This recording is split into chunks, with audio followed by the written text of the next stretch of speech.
When a decorated war veteran's split-second decision at a quiet library saves a billionaire's grandson from kidnappers, he unknowingly steps into a shady conspiracy that will test everything he learned in combat and everything he values as a father.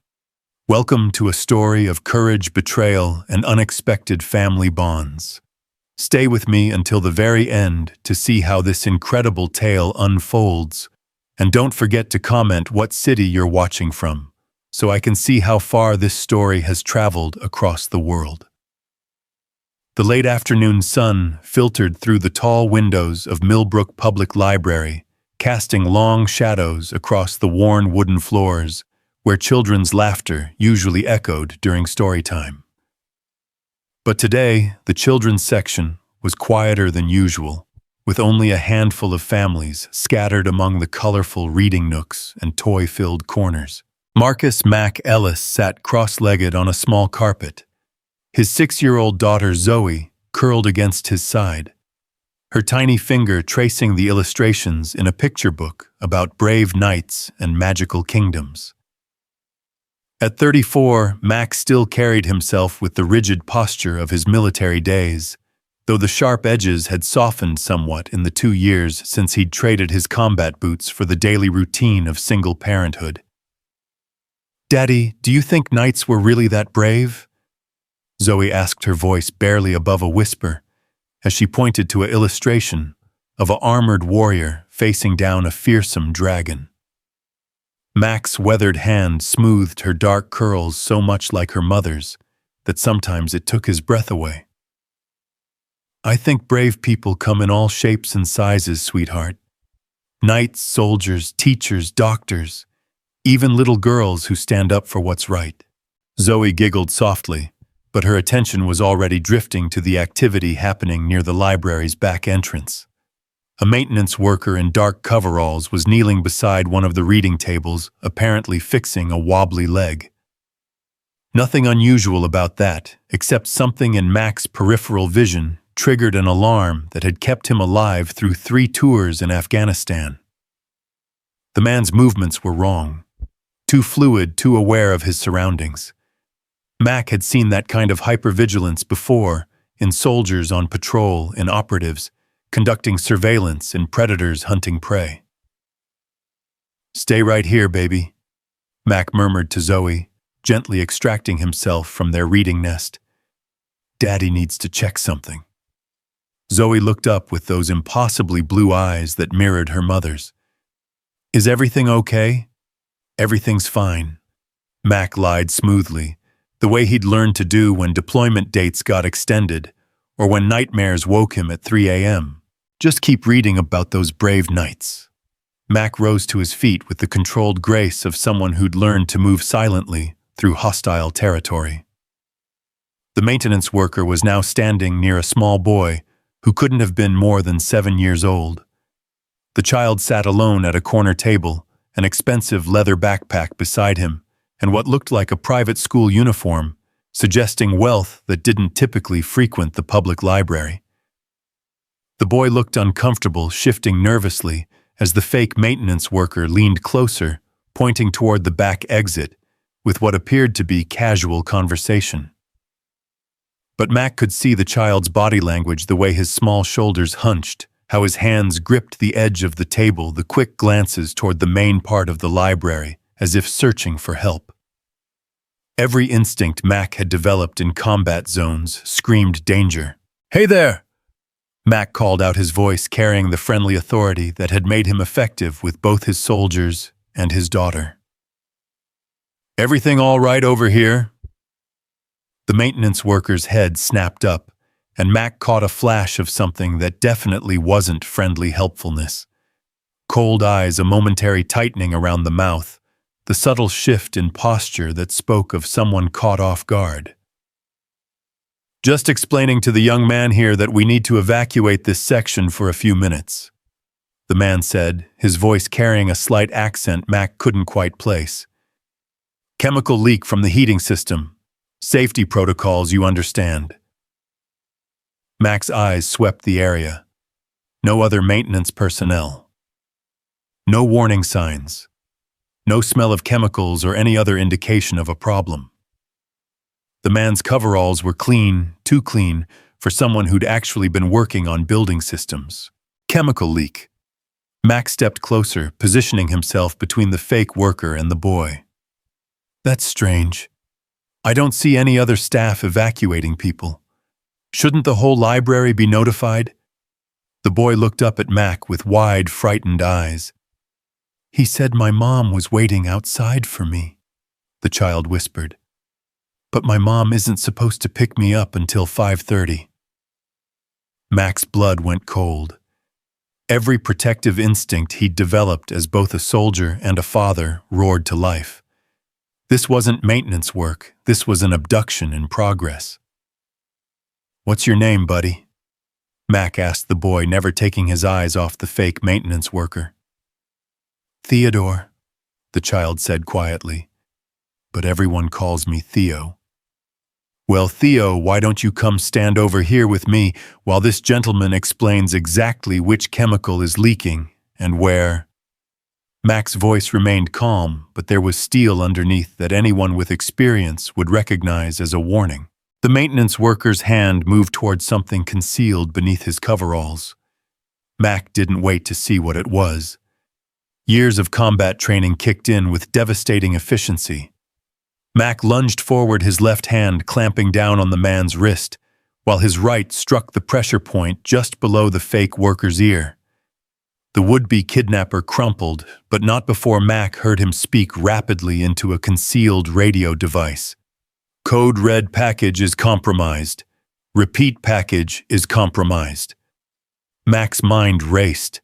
Package meant Theo, and if there was a code red, that meant there were others. Theo, listen to me very carefully, Mac said, keeping his voice steady despite the adrenaline coursing through his system. I need you to go to the main desk and tell Mrs. Henderson, you know Mrs. Henderson, you're right, tell her to call 911 right now. Can you do that? The boy nodded, his face pale but determined. Good. Tell her that Mr. Mac said there's an emergency and she needs to lock down the building. Go quickly, but don't run. Walking fast, okay? As Theo hurried toward the main desk, Mac zip-tied the unconscious kidnapper with the plastic restraints he'd learned to always carry old habits from overseas. Deployments died hard. The man's radio crackled with urgent voices. Alpha Team, what's your status? Package is still in play, but we have complications. Abort and extract. Repeat, abort and extract. Mac grabbed the radio. Multiple teams, multiple escape routes.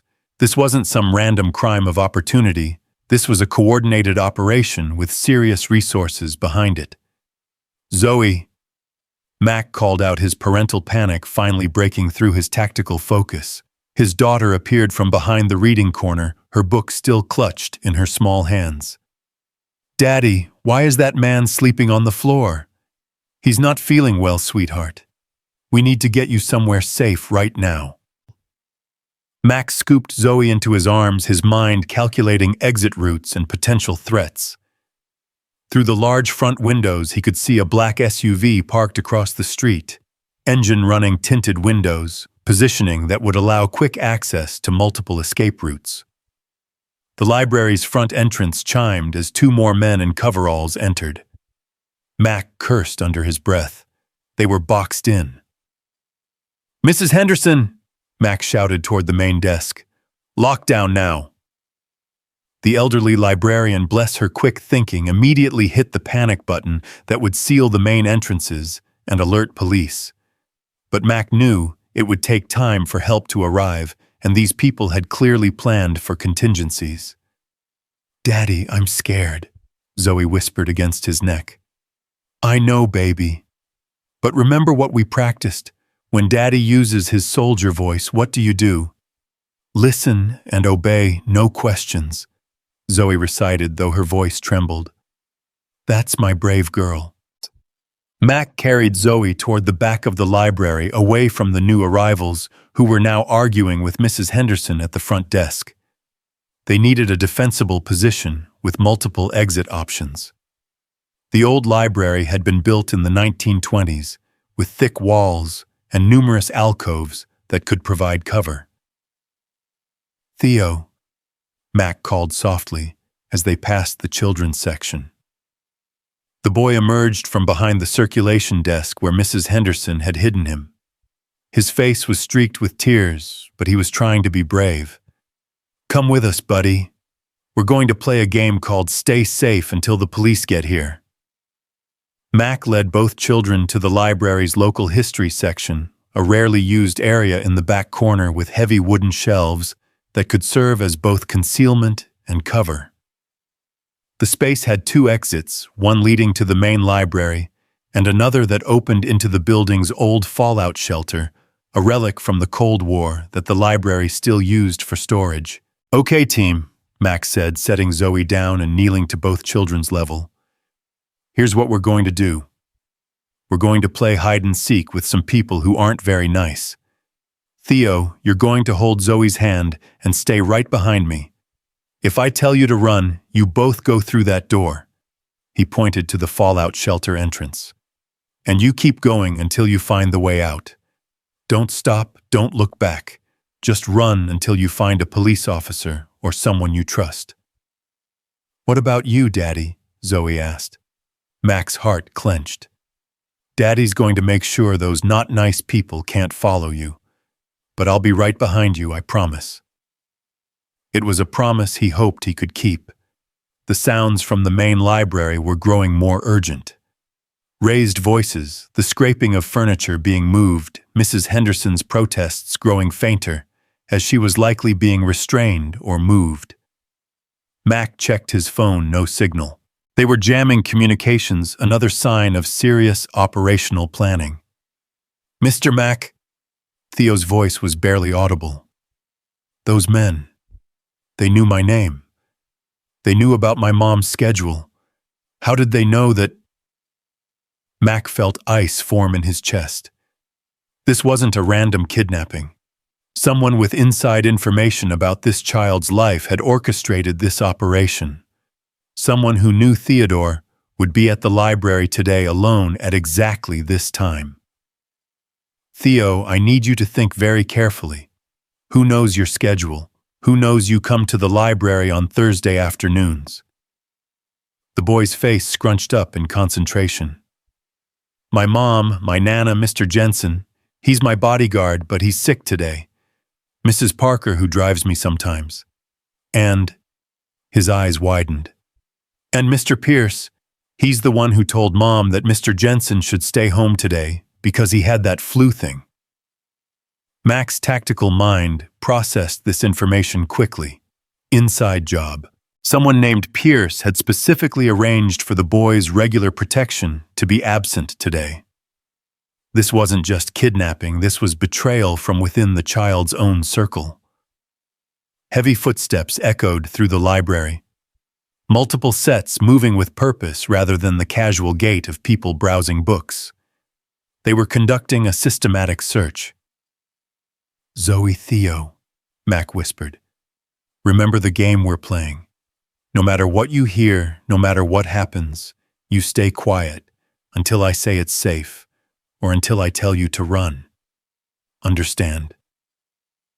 Both children nodded, their small faces grave with an understanding that children should never have to possess. Mac moved to the edge of the history section, peering through the gaps in the shelves.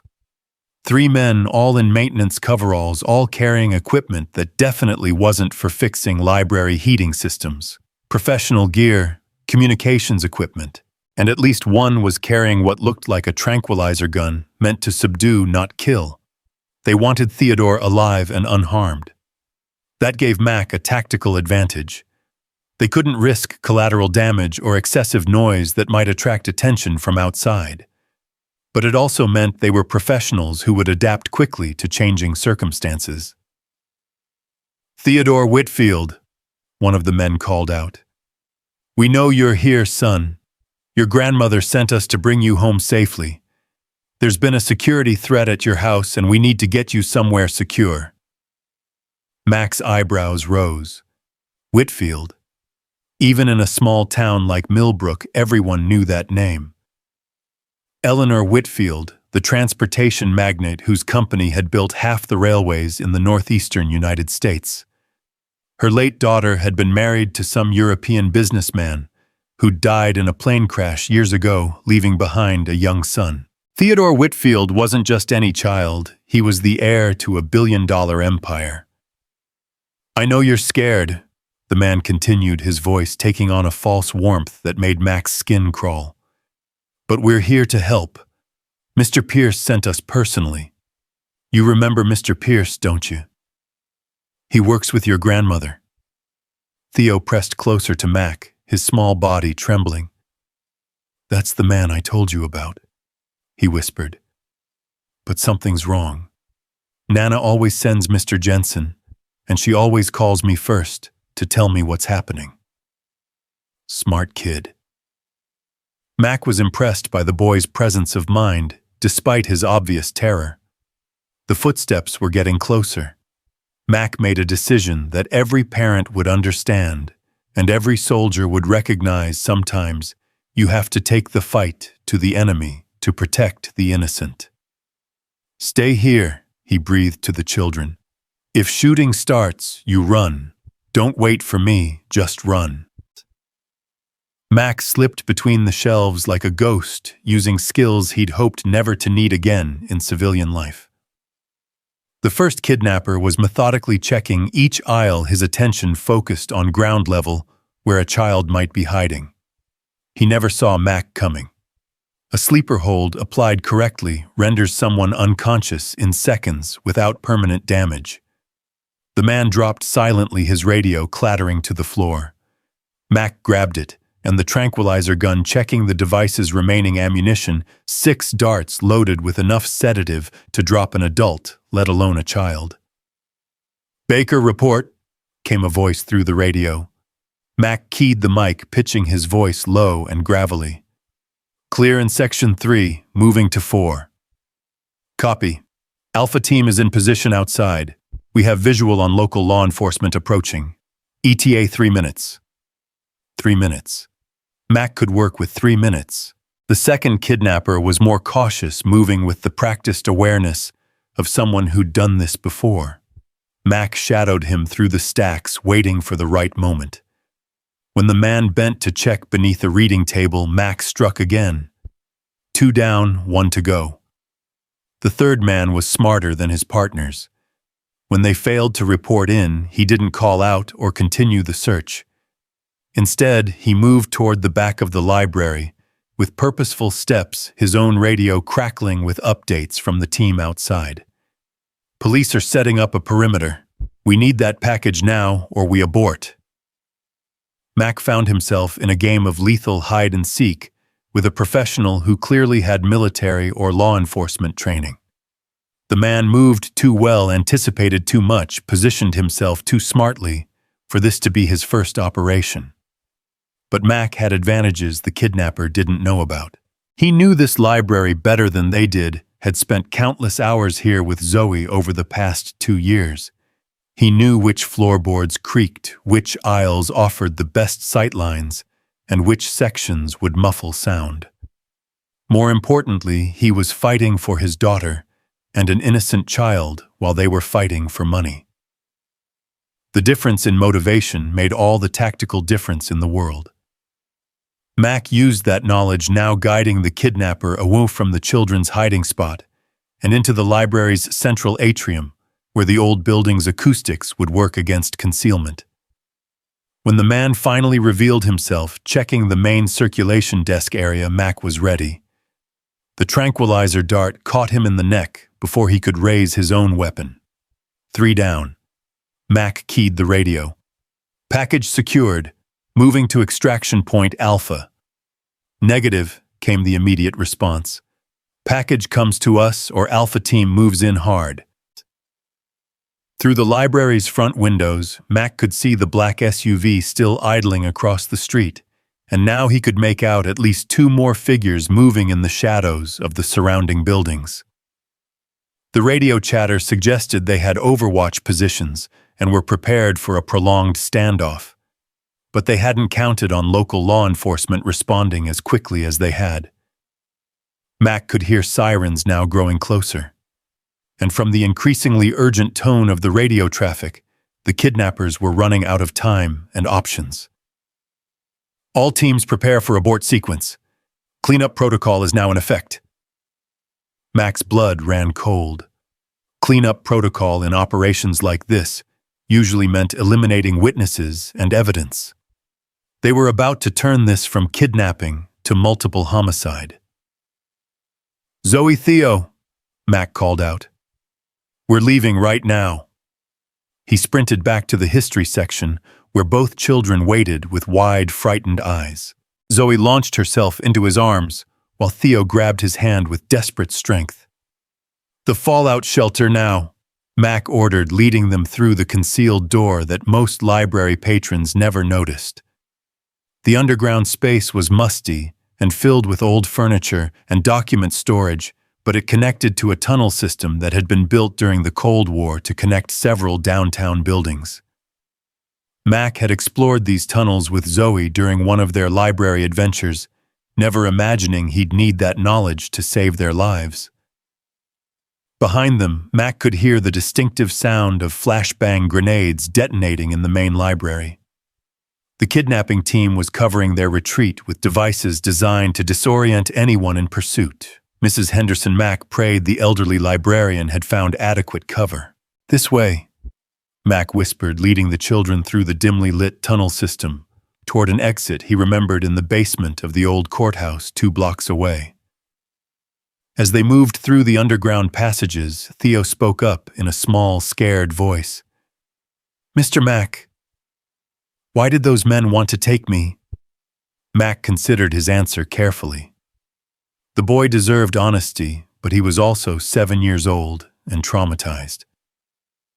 Sometimes, Theo, people think they can get money or power by hurting other people. But they're wrong. And that's why there are people like police officers and soldiers and even librarians like Mrs. Henderson who stand up to protect kids like you and Zoe. "Are you a soldier?" Theo asked. "I used to be. Now I'm just a dad who believes in protecting children." They reached the courthouse basement exit, just as Mac's phone regained signal and immediately began buzzing with missed calls and text messages. The first call was from a number he didn't recognize. "Mr. Ellis?" The voice was elderly, refined, and crackling with barely controlled emotion. "This is Theodore Whitfield. I understand you have my grandson." Mac stopped walking. "Mrs. Whitfield, your grandson is safe. But we need to talk. The people who tried to take him, they had inside information about his schedule, his protection detail. Someone close to your family set this up." There was a long pause. When Theodore Whitfield spoke again, her voice carried the steel of someone who had built a business empire from nothing. "Mr. Ellis, I want you and Theodore and your daughter to come to Whitfield Point immediately. I'm sending secure transportation. We have much to discuss, and I suspect Theodore is still in danger." Mac looked down at both children, their faces turned up to him with absolute trust. Zoe, his world, his responsibility. And Theo, a boy who had somehow become his responsibility too in the space of an hour. Outside, sirens wailed as law enforcement responded to what would undoubtedly become a major investigation. But Mac knew that investigations took time, and the people who had orchestrated today's attempted kidnapping had resources that could buy them plenty of opportunities to try again. "Mrs. Whitfield," Mac said, finally, "we'll come. But I want to understand exactly what we're walking into." "So do I, Mr. Ellis. So do I." 20 minutes later, a convoy of black sedans with tinted windows pulled up to the courthouse's rear entrance. Professional security personnel in suits rather than fake coveralls stepped out, and Mac recognized the bearing of actual law enforcement or military contractors. The lead agent, a woman in her 40s with alert eyes and the confident bearing of someone used to command, approached Mac with credentials already extended. Mr. Ellis, I'm Anna Delgado, head of security for the Whitfield organization. Mrs. Whitfield sends her gratitude and asks that you accompany us to Whitfield Point for debriefing and protection until we can assess the full scope of the threat against Theodore. Mac studied the credentials carefully. Former Secret Service, according to the background summary. Multiple commendations, spotless record. If Eleanor Whitfield had people like Anna Delgado working for her, then she took security seriously. What about the library, Mrs. Henderson? Mrs. Henderson is safe and being treated for minor smoke inhalation. The library is secure and local law enforcement is processing the scene. We'll need your statement, but Mrs. Whitfield believes it would be safer to take that statement at Whitfield Point. Mac looked down at Zoe, who was studying the security agents, with the serious attention she gave to everything new in her world. What do you think, sweetheart? Should we go meet Theo's grandmother? Zoe considered this with the gravity of a 6-year-old being asked to make an important decision. Is she nice like Theo? I think she must be, Mac said. After all, she raised such a brave, smart boy. Theo beamed at the compliment, some of his fear finally beginning to fade. As they were escorted to the waiting vehicles, Mac caught Anna Delgado's eye. Ms. Delgado, the men who did this, they mentioned someone named Pierce, someone who apparently has access to Theodore's schedule and security arrangements. Anna's expression went carefully neutral. We're aware of Mr. Pierce. He'll be part of our discussion at Whitfield Point. But Mac caught the slight tightening around her eyes, the way her hand moved unconsciously toward her concealed weapon. Anna Delgado knew more than she was saying, and whatever she knew was making her very, very worried. As the convoy pulled away from downtown Millbrook, heading toward the Whitfield estate in the hills overlooking the Hudson River, Mac found himself wondering what exactly he was getting himself and Zoe into. But looking at Theo, who was finally starting to relax, as he chatted quietly with Zoe about knights and dragons and brave people who protected others, Mac knew he'd made the right choice. Sometimes, Mac reflected, the most important battles were the ones you never expected to fight. And sometimes, the most important victories were measured not in tactical objectives accomplished, but in the trust of children who believed you would keep them safe. The convoy turned through gates that spoke of wealth beyond Mac's experience, heading toward a mansion that looked like something from a movie about American industrial dynasties. But Mac's attention was focused on the 2 children beside him and on the growing certainty that their adventure was just beginning. Whatever came next, he would face it the same way he'd faced everything since Sarah died, with absolute determination to protect his daughter and honor the values that made life worth living. Even if those values sometimes led a man into situations that would test every skill he'd ever learned and every principle he'd ever held dear.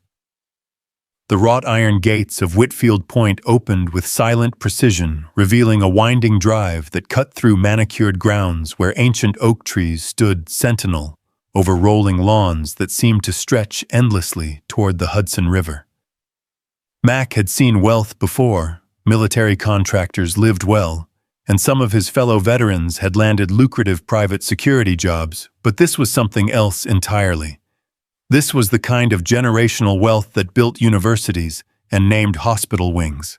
Zoe pressed her face to the window, her breath fogging the glass as she whispered, "Daddy, is this a castle?" "Something like that, sweetheart," Mac murmured, though his attention was focused on the security measures he was cataloging almost unconsciously. Discrete camera positions, natural choke points where the drive curved around landscaped hills, sight lines that would allow overwatch positions to cover every approach. Whoever had designed the grounds understood defensive tactics as well as aesthetics. Theo had grown quiet as they approached the mansion, his small face pressed against his own window. "Nana's going to be so worried," he said, his voice carrying the weight of a child who understood that his actions affected other people. She doesn't like it when I'm late, and she really doesn't like it when scary things happen. Ana Delgado's voice carried from the front passenger seat, warm but professional. Your grandmother has been worried, Theodore, but she's also incredibly proud of how brave you've been today, and she's very grateful to Mr. Ellis for keeping you safe. The mansion itself rose from the landscape like something from the Gilded Age, all limestone facades and copper roofing that had turned green with time. Broad steps led to a columned entrance where Mac could see figures waiting, staff members, he assumed, though their posture suggested they might serve multiple functions beyond traditional household duties. As their vehicle came to a stop, Mac found himself taking inventory of potential threats and escape routes, habits that Sarah used to tease him about, but that had kept him alive through multiple deployments. The difference was that now he was responsible not just for his own life, but for Zoe's and somehow for Theo's as well. Stay close to me, he told both children as Ana Delgado opened their door. Remember, we're guests here, so best behavior. Like when we visit Grandma Kate? Zoe asked, straightening her little shoulders in the way that always made Mac's heart swell with pride. Exactly like that baby. The front doors opened before they reached them, revealing an elderly woman who carried herself with the bearing of someone accustomed to command, but whose eyes held nothing but relief and love as they fixed on Theo. Eleanor Whitfield was smaller than Mac had expected, probably in her 70s, with silver hair pulled back in an elegant chignon and clothing that spoke of understated luxury. But there was steel in her spine and intelligence in her gaze that reminded Mac of the toughest officers he'd served under. Theodore, she said, her voice catching slightly as the boy broke away from Mac's side and ran into her arms. My dear boy, are you all right? Are you hurt? I'm okay, Nana, Theo said, his voice muffled against her shoulder. Mr. Mac saved me, and Zoe helped too. She's really brave. Eleanor's eyes found Mac's over Theo's head, and Mac saw a depth of gratitude there that made him uncomfortable. He'd done what any decent person would do, protect a child. The thanks he saw in her expression suggested she understood just how close they'd come to losing the boy. Mr. Ellis, she said, extending a hand that was surprisingly firm despite her age, I cannot adequately express my gratitude for what you did today. You risked your own life and your daughter's safety to protect Theodore. That is not something I will ever forget. Anyone would have done the same thing, Mac said, though they both knew that wasn't true. Most people would have called 911 and hoped for the best. I'm just glad everyone's safe. Eleanor's gaze shifted to Zoe, who was staying close to Mac's side but studying the mansion with wide eyes. And you must be Zoe. Theodore has been telling me how brave and smart you are. Zoe offered a small smile and a polite nod, the manners Mac had worked hard to teach her, despite their sometimes chaotic circumstances. Thank you for inviting us to your castle, Mrs. Whitfield. It's very pretty. Eleanor's smile transformed her entire face, and Mac caught a glimpse of the woman who had probably been a formidable beauty in her youth. Would you like to see some of the pretty parts while the adults talk about some boring grown-up things? A woman appeared at Eleanor's shoulder. Hispanic, maybe 40, with kind eyes and the bearing of someone used to managing both children and household crises. This is Maria, Eleanor continued. She helped raise Theodore's mother, and now she helps take care of Theodore when he visits. She makes the most amazing chocolate chip cookies in the world.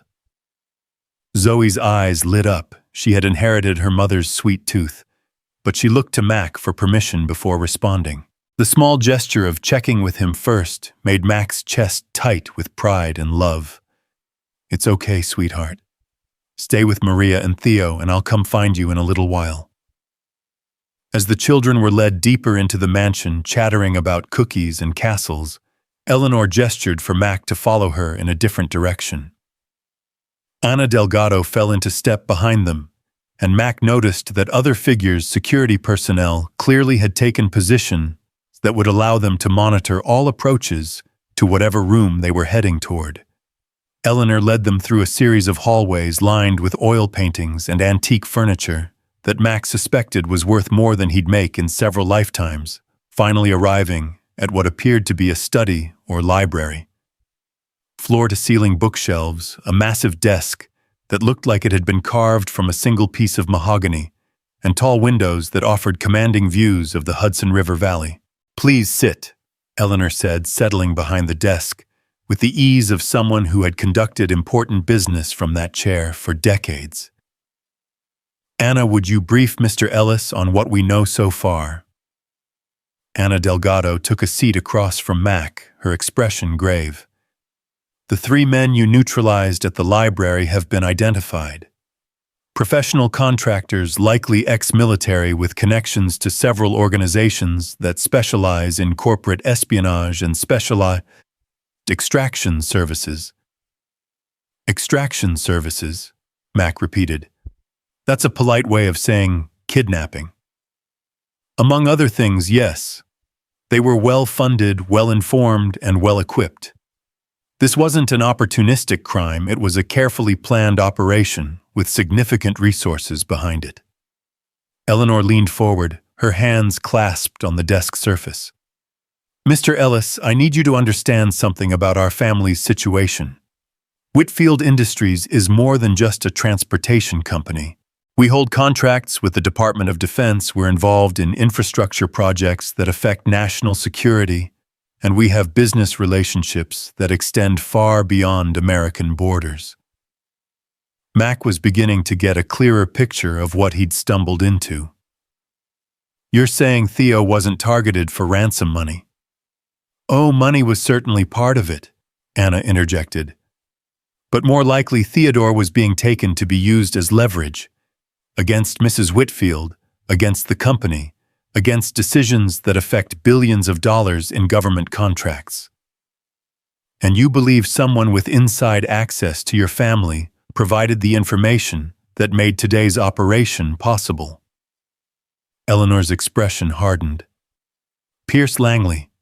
He's been our chief financial officer for 8 years, and he has access to family schedules, security protocols, and financial information that would make Theodore an incredibly valuable target." Max studied both women's faces. "But you're not certain it was him?" "We're certain someone close to the family provided inside information," Anna said. "Pierce is the most obvious suspect, but we have to consider other possibilities. Household staff, security personnel, even family friends who might have access to Theodore's schedule." Eleanor stood and moved to the window, her silhouette framed against the afternoon light. "Mr. Ellis, I have a proposition for you. Theodore clearly trusts you, and your military background makes you uniquely qualified for what I'm about to suggest. I want to hire you as Theodore's personal protection specialist while we investigate this situation and neutralize the threat." Mac felt his eyebrows rise. "Mrs. Whitfield, I'm flattered, but I'm not a professional bodyguard. I'm a single dad trying to raise my daughter and figure out what comes next in my life."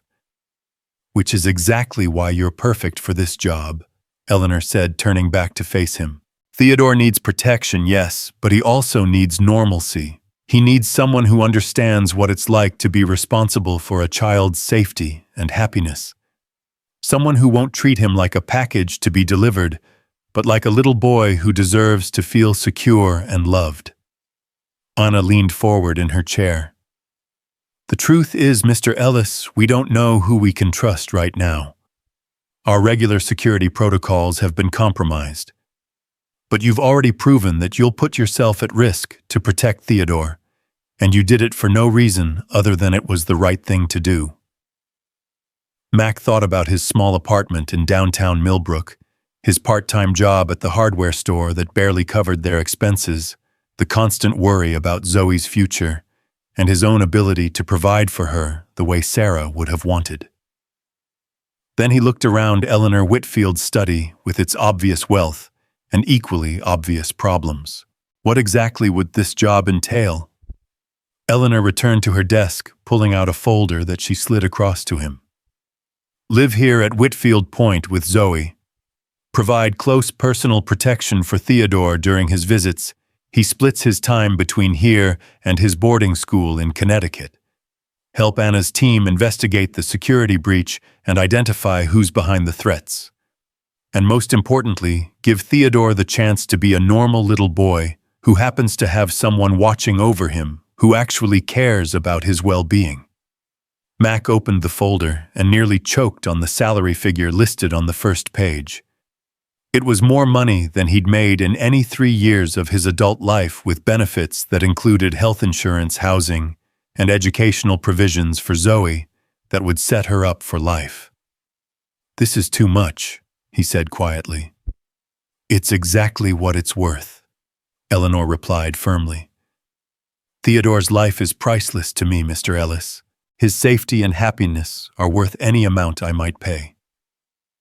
From somewhere deeper in the mansion came the sound of children's laughter. Zoe and Theo, probably covered in chocolate chip cookie crumbs, and getting along like they'd been friends for years instead of hours.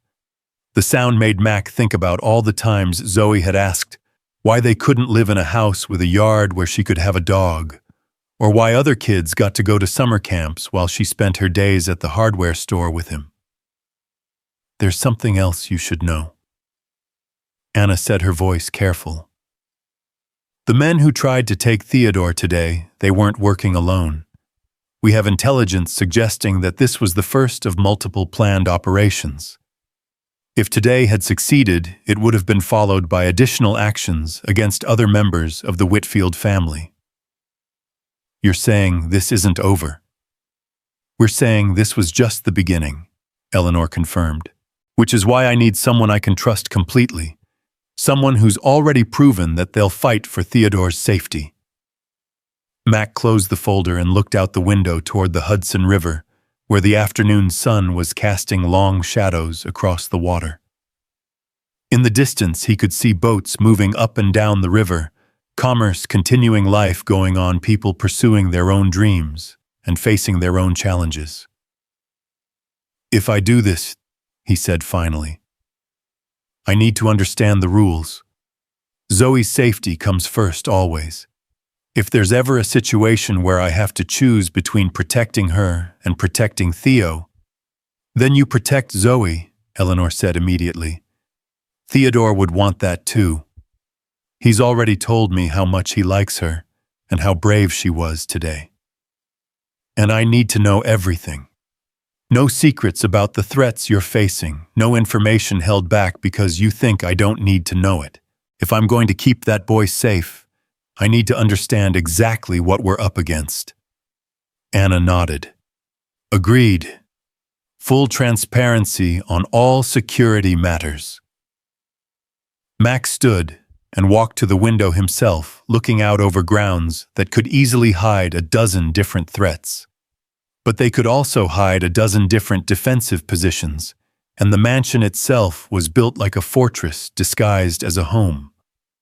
How long are we talking about this arrangement?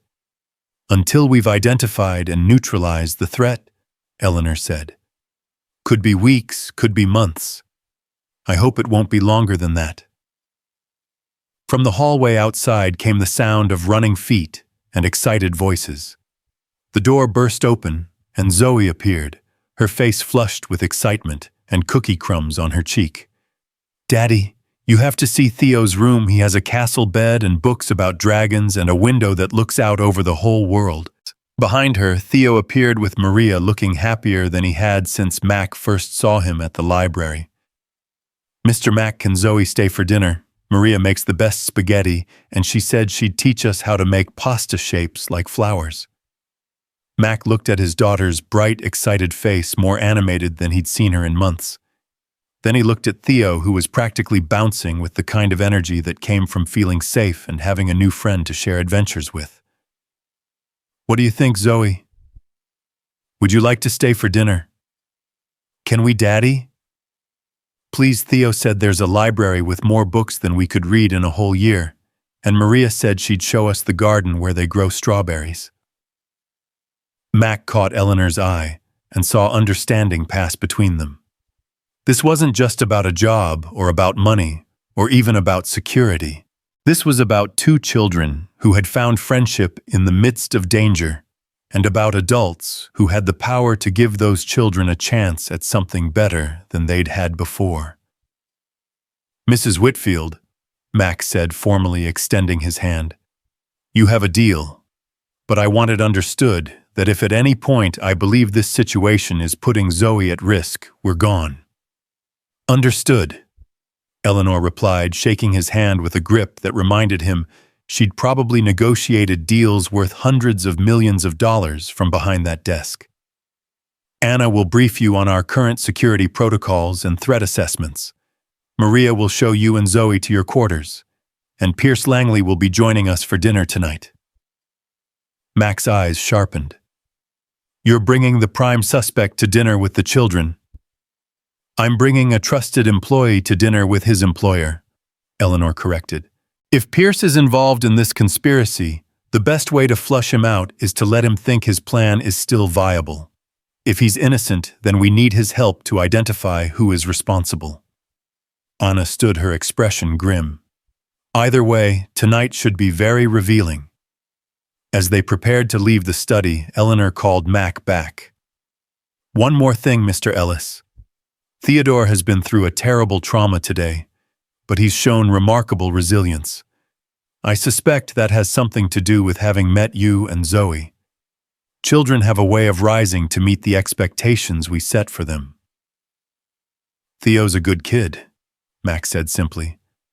"Smart, brave kind. He's going to be fine." "Yes," Eleanor agreed, but her voice carried undertones of worry that suggested she understood better than anyone how fragile a child's safety could be in a world where money and power created as many dangers as they solved. "Yes, I believe he will be." The quarters Anna led them to were larger than Mac's entire apartment, with a sitting area, 2 bedrooms, and windows that offered sweeping views of the Hudson River Valley. Zoe immediately claimed the smaller bedroom, delighting in the window seat that was perfect for reading, while Mac found himself in accommodations that were more luxurious than anywhere he'd stayed outside of military officer quarters overseas. "This is temporary," he told himself as he unpacked their few belongings. "Just until the threat is neutralized and we can go back to our normal life." But watching Zoe explore their new space with wonder and excitement, seeing how her face lit up at the prospect of friendship and adventure, Mac found himself wondering what normal really meant, and whether the life they'd been living in Millbrook was what was best for his daughter, or simply what he'd been able to provide.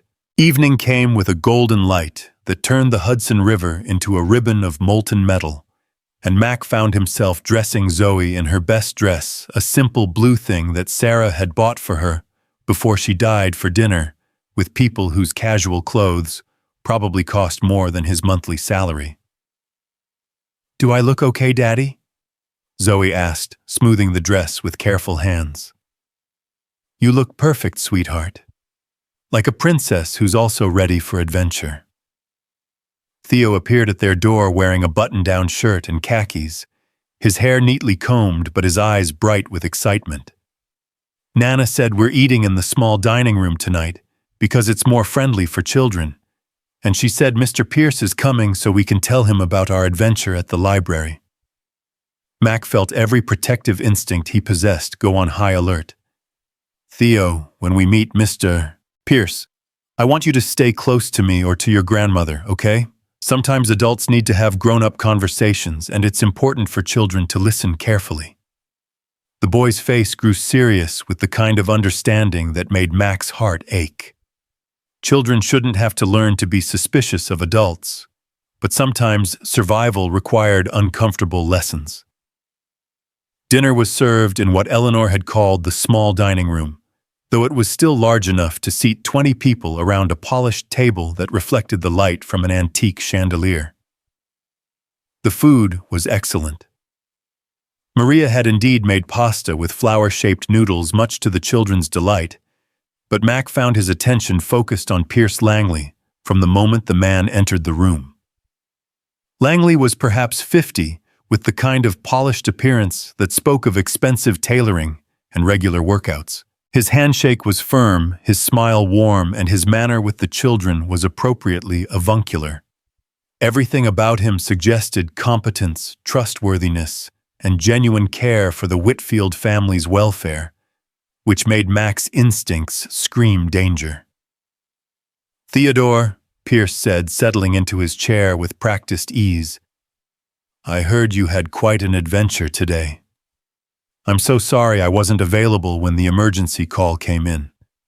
I was in meetings in the city and couldn't be reached immediately." Theo nodded politely, but stayed close to Eleanor's side. "It was scary, but Mr. Mac kept us safe, and the police came really fast when Mrs. Henderson called them." "Mr. Mac," Pierce said, turning his attention to Mac with apparent interest. "I understand you're former military. Eleanor mentioned you showed remarkable tactical awareness in handling the situation." Mac kept his response neutral. "Basic training kicked in. Anyone with combat experience would have recognized the setup for what it was. Still, most civilians would have simply called for help and hoped for the best. Your decision to engage directly probably saved Theodore's life." There was something in the way Pierce emphasized certain words that made Mac think the man was fishing for information, trying to understand exactly what Mac had observed, what he might have learned about the kidnapping attempt. Eleanor cleared her throat delicately. "Pierce, I've asked Mr. Ellis to stay on as Theodore's personal security consultant while we review our protection protocols. Given today's events, I think it's clear we need to reassess our current arrangements." Pierce's expression didn't change, but Mac caught a slight tightening around the man's eyes. "Of course. Though I hope you don't think today's incident represents a failure on our part." The threat assessment for Theodore indicated minimal risk during routine activities like library visits. "No one is assigning blame," Eleanor said smoothly. "But clearly our threat assessment was inadequate. Theodore could have been killed or taken, and we need to understand how such detailed intelligence about his schedule and protection became available to hostile actors." Now Pierce looked genuinely concerned. "You think this was an inside job?" "I think we have to consider all possibilities," Ana Delgado interjected from her position near the dining room's entrance. Mac hadn't noticed her enter, but her presence suggested this conversation was being carefully monitored and recorded. Pierce nodded slowly. "Of course. I'll pull together all the relevant files, Theodore's schedules, security protocols, personnel with access to sensitive information. If someone in our organization is involved in this, we'll find them." Mac watched the interplay between the adults while keeping half his attention on Zoe and Theo, who were absorbed in Maria's story about the mansion's history and the secret passages that had been built during Prohibition. The children's easy friendship was a bright spot in what was clearly becoming a complex and dangerous situation. "Pierce," Eleanor said, her voice carrying the authority of someone accustomed to making decisions that affected thousands of lives, "I want you to work directly with Anna and Mr. Ellis on this investigation. Full cooperation, complete transparency.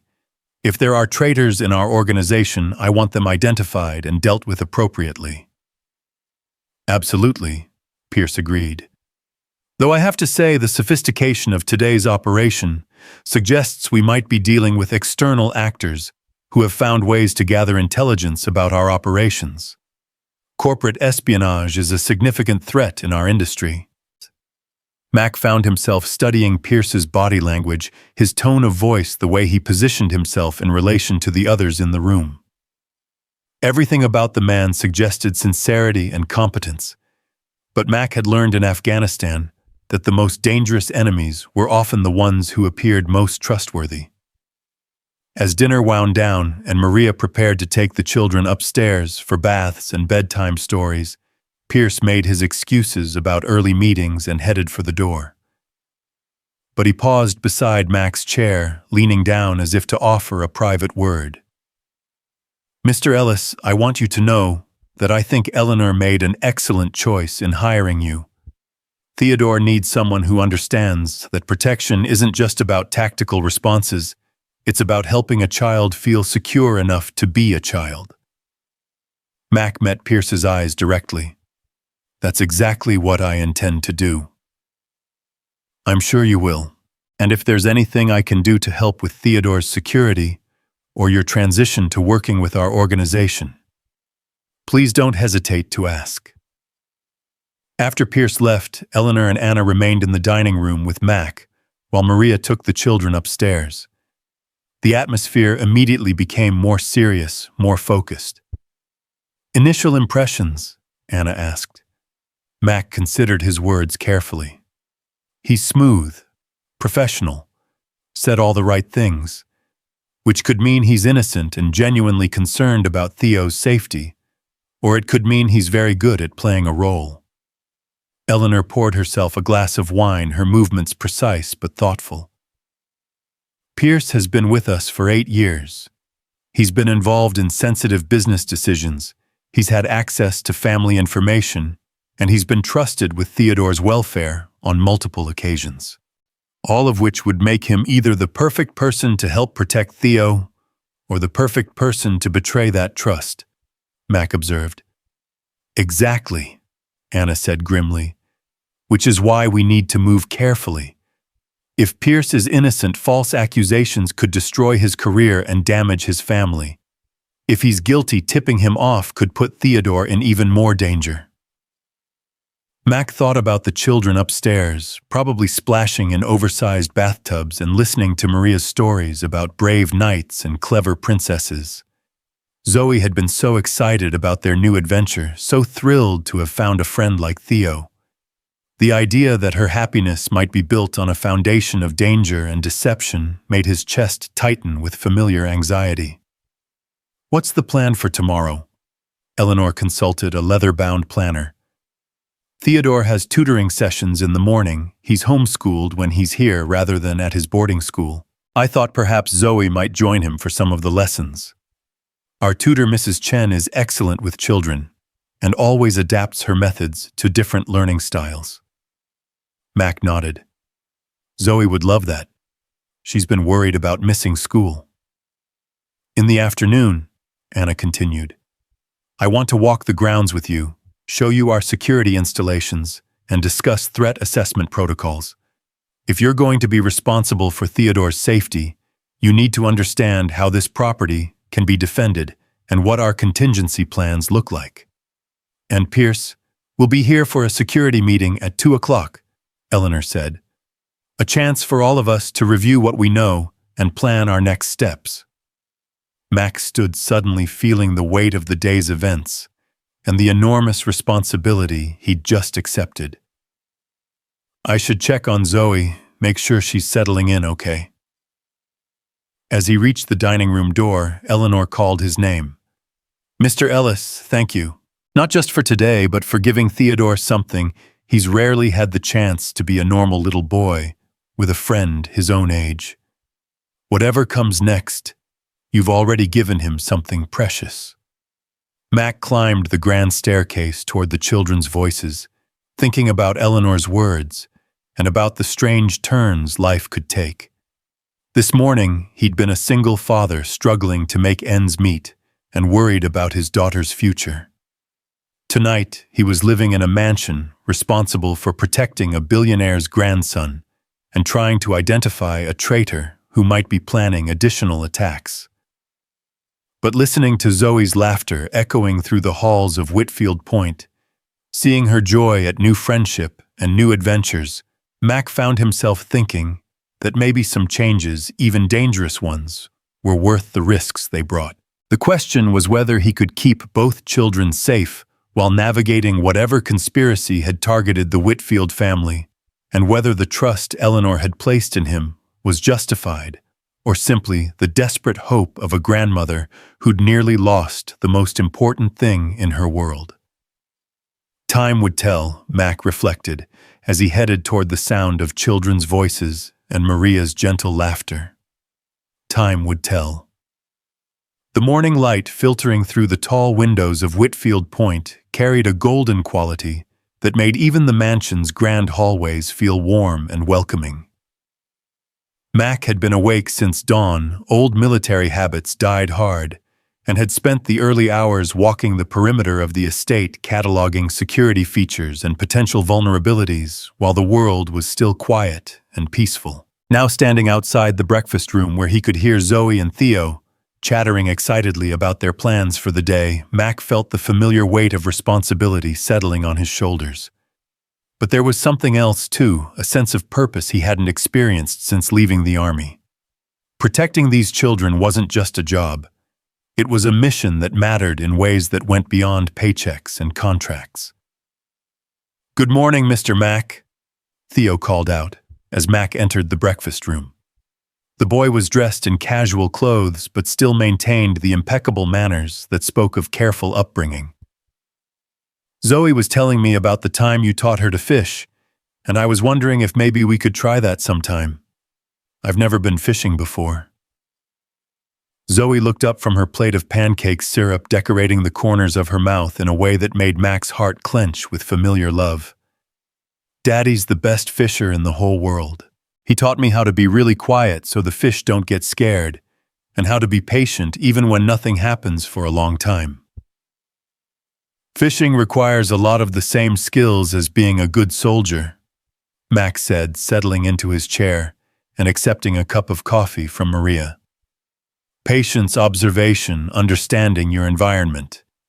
Maybe we can give it a try this weekend, if your grandmother thinks it's safe." Eleanor appeared in the doorway, dressed in a crisp business suit that suggested she had meetings planned for the day. "I think fishing sounds like an excellent idea. There's a small lake on the property that's been stocked with bass and trout. Theodore's mother used to fish there when she was his age." The brief shadow that passed over Eleanor's face reminded Mac that this family had already suffered losses, Theo's parents both gone, leaving the boy in his grandmother's care, and making him even more precious to her. It also made him a more vulnerable target for anyone seeking to exploit that emotional connection. "Mrs. Whitfield," Mac said carefully, "I was hoping to discuss the security arrangements for today. Anna mentioned tutoring sessions and meetings." Eleanor poured herself coffee with the practiced efficiency of someone who had been managing complex schedules for decades. "Mrs. Chen will arrive at 9:30 for lessons with Theodore. I thought Zoe might enjoy joining them. Mrs. Chen is wonderful with children and has experience adapting her teaching methods to different ages and learning styles." Zoe's eyes lit up with the kind of excitement that came from a child who genuinely loved learning. "Really, I could learn with Theo." "Of course, sweetheart," Eleanor said warmly. "Education is one of the most important gifts we can give children, and I suspect you'll keep Theodore on his toes intellectually." Mac found himself smiling at the interplay between the children and Eleanor. Despite her wealth and formal manner, she had a genuine warmth with kids that reminded him of his own grandmother, a woman who had made him feel special and valued even when money was tight and life was uncertain. Ana Delgado appeared in the breakfast room doorway, her expression carrying the kind of focused intensity that Mac recognized from mission briefings. "Mrs. Whitfield, could I speak with you privately for a moment?" The slight tension in Anna's voice made Mac immediately alert. Eleanor excused herself, and Mac watched through the breakfast room's large windows as the two women walked across the terrace, their conversation clearly serious, despite their casual postures. "Is everything okay?" Theo asked, his young face showing the kind of worry that came from a child who had learned too early that adult conversations sometimes meant danger. "I'm sure it's just boring grown-up business," Mac said, though his own instincts were telling him otherwise.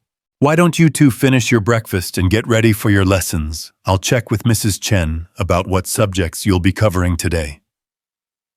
Through the window, Mac could see Anna speaking rapidly, while Eleanor's expression grew increasingly grave. Whatever news Anna was sharing, it wasn't good. Eleanor returned to the breakfast room with a smile that didn't quite reach her eyes. "Children, why don't you go get ready for your tutoring session? Mrs. Chen will be here soon, and I know she's excited to meet you, Zoe." As the children hurried upstairs, chattering about what they might learn together, Eleanor's smile faded completely. "What's the situation?" Mac asked. "Pierce Langley didn't come home last night," Eleanor said quietly. "His wife called Anna this morning worried sick. He left the office yesterday evening after our dinner here, but he never arrived home. His car was found abandoned at a rest stop on I-87 keys still in the ignition, no sign of struggle or foul play." Mac felt his tactical mind immediately begin analyzing the implications. Either he ran because he's guilty and knows we're onto him, or someone took him because they think he's a liability. "Exactly," Anna said, joining them in the breakfast room. "His disappearance could mean he's the traitor who orchestrated yesterday's kidnapping attempt. Or it could mean he's the next victim of whoever is behind this conspiracy." Eleanor moved to the window, her gaze fixed on the Hudson River Valley, as if the familiar view could provide answers to impossible questions. "Pierce has been part of our family for 8 years. His wife Sarah is one of my closest friends. His children attend school with some of Theodore's classmates. If he's betrayed us..." The pain in her voice was unmistakable. Mac understood that betrayal. He'd seen it in Afghanistan, when local allies turned against American forces, when people you'd trusted with your life proved to be working for the enemy. The tactical implications were serious, but the emotional damage was often worse. "We need to assume the worst-case scenario," Mac said. "If Pierce is working with hostile actors, he has detailed knowledge of this property's security systems, Theodore's routines, and your family's vulnerabilities. If he's been taken by those same actors, they might torture him for that information." Anna nodded grimly. "I've already initiated Security Protocol 7 random schedule changes, additional personnel, and restricted access to sensitive areas of the property. But we're essentially operating blind until we know whether Pierce is friend or enemy."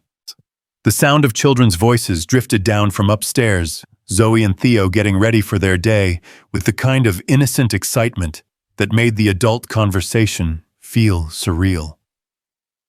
Mac found himself thinking about the delicate balance between keeping children safe and allowing them to remain children. "What about the tutoring session? Mrs. Chen is one of our most trusted employees," Eleanor said. "She's been with the family for 12 years, and her background has been thoroughly vetted multiple times. The lessons will take place in the morning room on the 2nd floor, good sight lines, limited access points, and Anna's team can maintain overwatch without being obvious about it." Mac appreciated Eleanor's understanding of operational security, but he also recognized that they were essentially turning Whitfield Point into a fortress while trying to maintain the illusion of normalcy for the children. "I want to be present during the tutoring session," Mac said, "not interfering with the lessons but close enough to respond if there's a problem." "Agreed," Anna replied.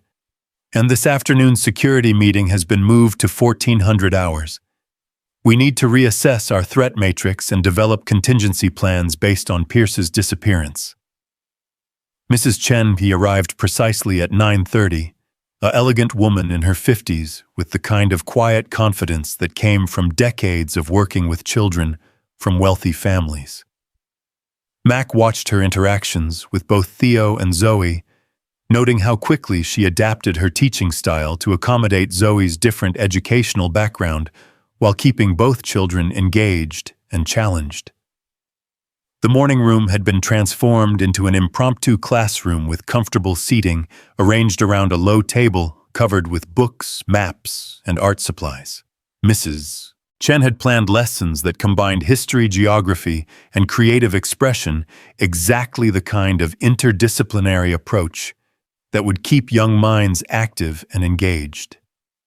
Today, we're going to learn about brave explorers throughout history, Mrs. Chen announced, spreading out a large world map.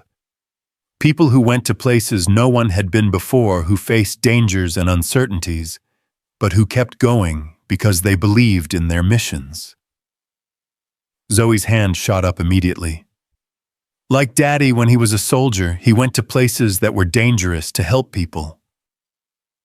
Mac felt his chest tighten at his daughter's proud declaration. Through the morning room's windows, he could see Anna's security team maintaining discreet positions around the property, and the contrast between their hidden vigilance and the children's innocent enthusiasm struck him powerfully. Soldiers can definitely be explorers, Mrs. Chen agreed warmly. They explore new territories, they have to be brave in the face of uncertainty, and they're often trying to help people they've never met. Theodore, can you think of other kinds of explorers? Theo considered the question with the seriousness that seemed to characterize his approach to learning. What about people who explore ideas, like scientists who try to figure out how things work, or inventors who create new machines?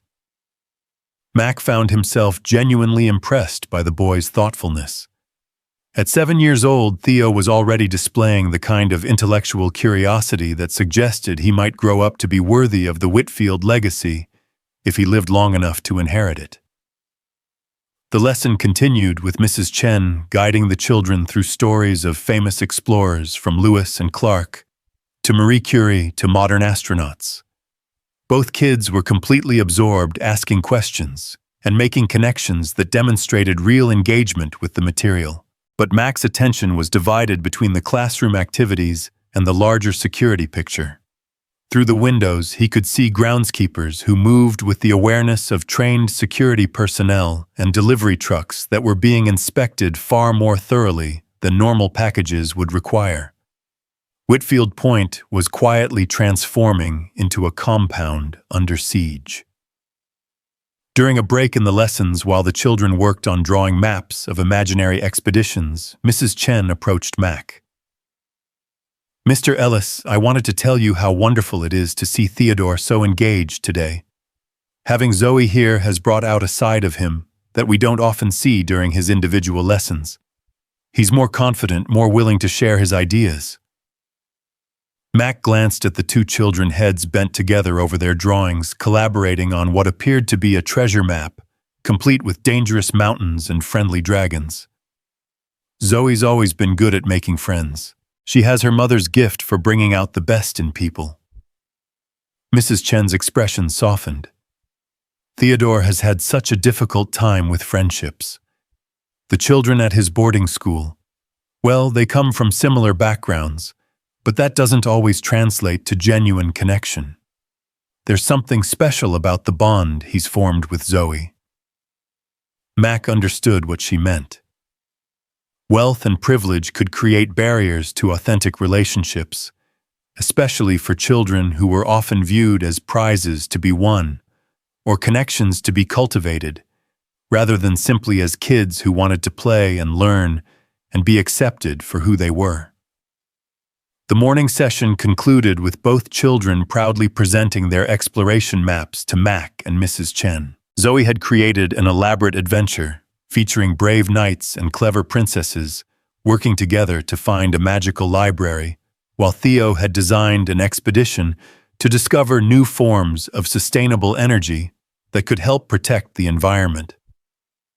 "These are incredible," Mac said, examining both drawings with the serious attention that children's creative work deserved.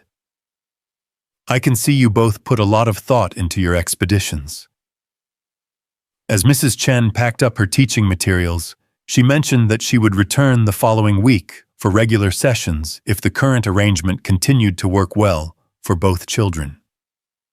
The casualness of her comment made Mac realize that everyone at Whitfield Point was operating under the assumption that this security crisis would be resolved quickly and efficiently. Mac hoped they were right, but his military experience had taught him that enemies who were sophisticated enough to orchestrate coordinated kidnapping attempts rarely gave up after a single failure.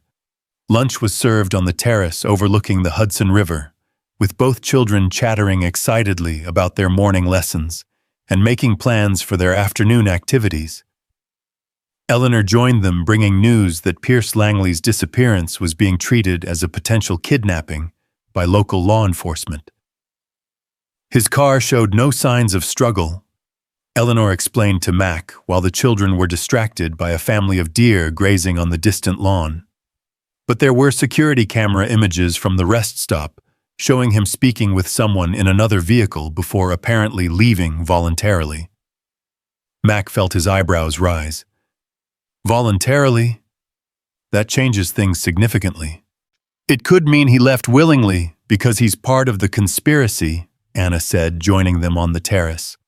Or it could mean he was coerced by someone he trusted, or someone who convinced him they had information about the threats against Theodore. Eleanor's expression was troubled in a way that went beyond professional concern. Pierce's wife received a call this morning from someone claiming to represent a private security firm. They told her that Pierce was safe but was working on a classified matter related to corporate security and wouldn't be able to contact her for several days. Mac's tactical instincts immediately flagged this development as suspicious. Did she believe it? She's confused and frightened, but the caller knew enough details about Pierce's work and our family situation to sound legitimate. They even referenced yesterday's incident at the library, claiming that Pierce was helping coordinate an expanded security review. Anna pulled out her phone, showing Mac a photograph of a middle-aged woman with worried eyes. Sarah Langley, mother of 2 elementary school teacher, no involvement in Whitfield Industries business. If Pierce is innocent and has been taken, she's a potential target for additional pressure tactics. If he's guilty, she might be a resource for information about his activities and contacts. Mac studied the photograph, thinking about the interconnected webs of relationships that both protected and endangered people in situations like this. What's your assessment of her trustworthiness? Clean background, no financial irregularities, genuine emotional response to her husband's disappearance, Anna replied. But if Pierce has been lying to her about his activities, she might not be aware of information that could be crucial to our investigation. Eleanor stood and moved to the terrace railing, her gaze fixed on the river valley below. I keep thinking about the children who will be affected by this situation. Pierce and Sarah's kids wondering why their father disappeared. Theodore trying to understand why his normal life has been turned upside down.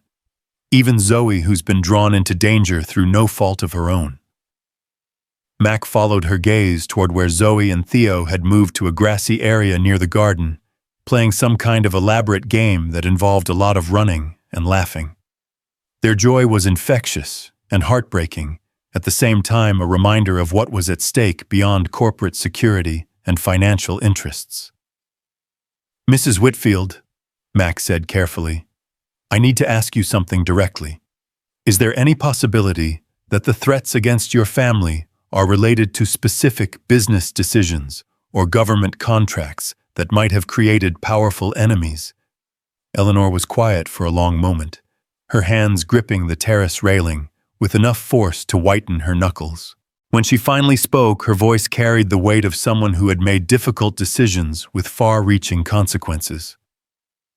Whitfield Industries holds transportation contracts with the Department of Defense, the Department of Homeland Security, and several allied nations. We're involved in infrastructure projects that affect energy security, supply chain resilience, and border protection. Any number of our business relationships could have created adversaries who view attacking my family as a way to influence corporate decisions. Anna turned from her surveillance of the grounds to face them directly. 3 months ago, Mrs. Whitfield made the decision to terminate a major contract with a consortium that included several companies with questionable ties to foreign governments. The financial impact was significant both for us and for them. Mac felt pieces of a larger puzzle beginning to fit together. How significant? $200 million over 5 years, Eleanor said quietly. And the consortium didn't take the termination well. There were legal challenges, political pressure, and what might charitably be called aggressive negotiation tactics. This was the kind of information that changed everything about the threat assessment.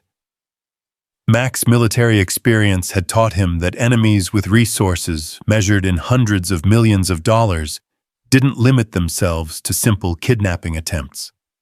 They planned complex, long-term operations with multiple contingencies and the willingness to escalate to whatever level of violence was necessary to achieve their objectives.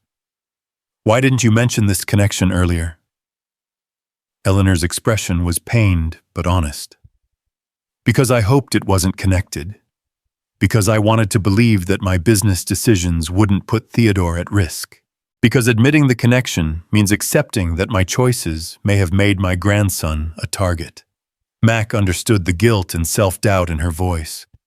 He'd felt the same emotions when his military decisions had put soldiers under his command in danger, when tactical choices had consequences that extended far beyond the immediate mission parameters. "Mrs. Whitfield, if we're going to protect Theodore effectively, I need to understand the full scope of what we're facing. Who specifically was involved in this consortium? What kind of resources do they have? What are their likely next moves?" Anna consulted her tablet, pulling up files that had clearly been prepared for exactly this conversation. The consortium was led by Meridian Global Solutions, a private military contractor with operations in 37 countries. Their partners included Apex Logistics, Northern Infrastructure Group, and Blackwater International. All companies with significant financial resources and demonstrated willingness to use unconventional methods to protect their interests. Mac felt cold recognition wash over him. He'd encountered Meridian Global during his deployments in Afghanistan, and their reputation for ruthless efficiency was well established among military professionals. If they were behind the threats against the Whitfield family, then yesterday's library incident was just the opening move in a much larger campaign. "These aren't corporate competitors," Mac said grimly. "These are professional military contractors with access to advanced technology, trained personnel, and operational experience in hostile AI environments.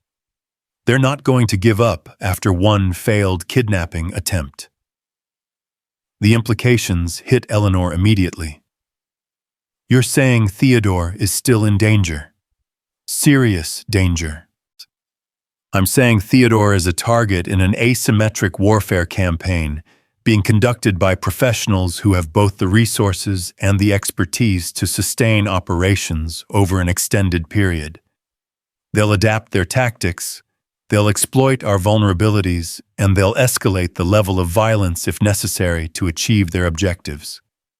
Anna was already making calls implementing additional security protocols based on the elevated threat assessment. But Mac could see in her expression that she understood the same reality he was grappling with. Whitfield Point, for all its defensive advantages, was not designed to withstand a sustained assault by military professionals. Eleanor looked out at the children playing on the lawn, their innocent games a stark contrast to the adult conversation about warfare and violence. "What do you recommend?"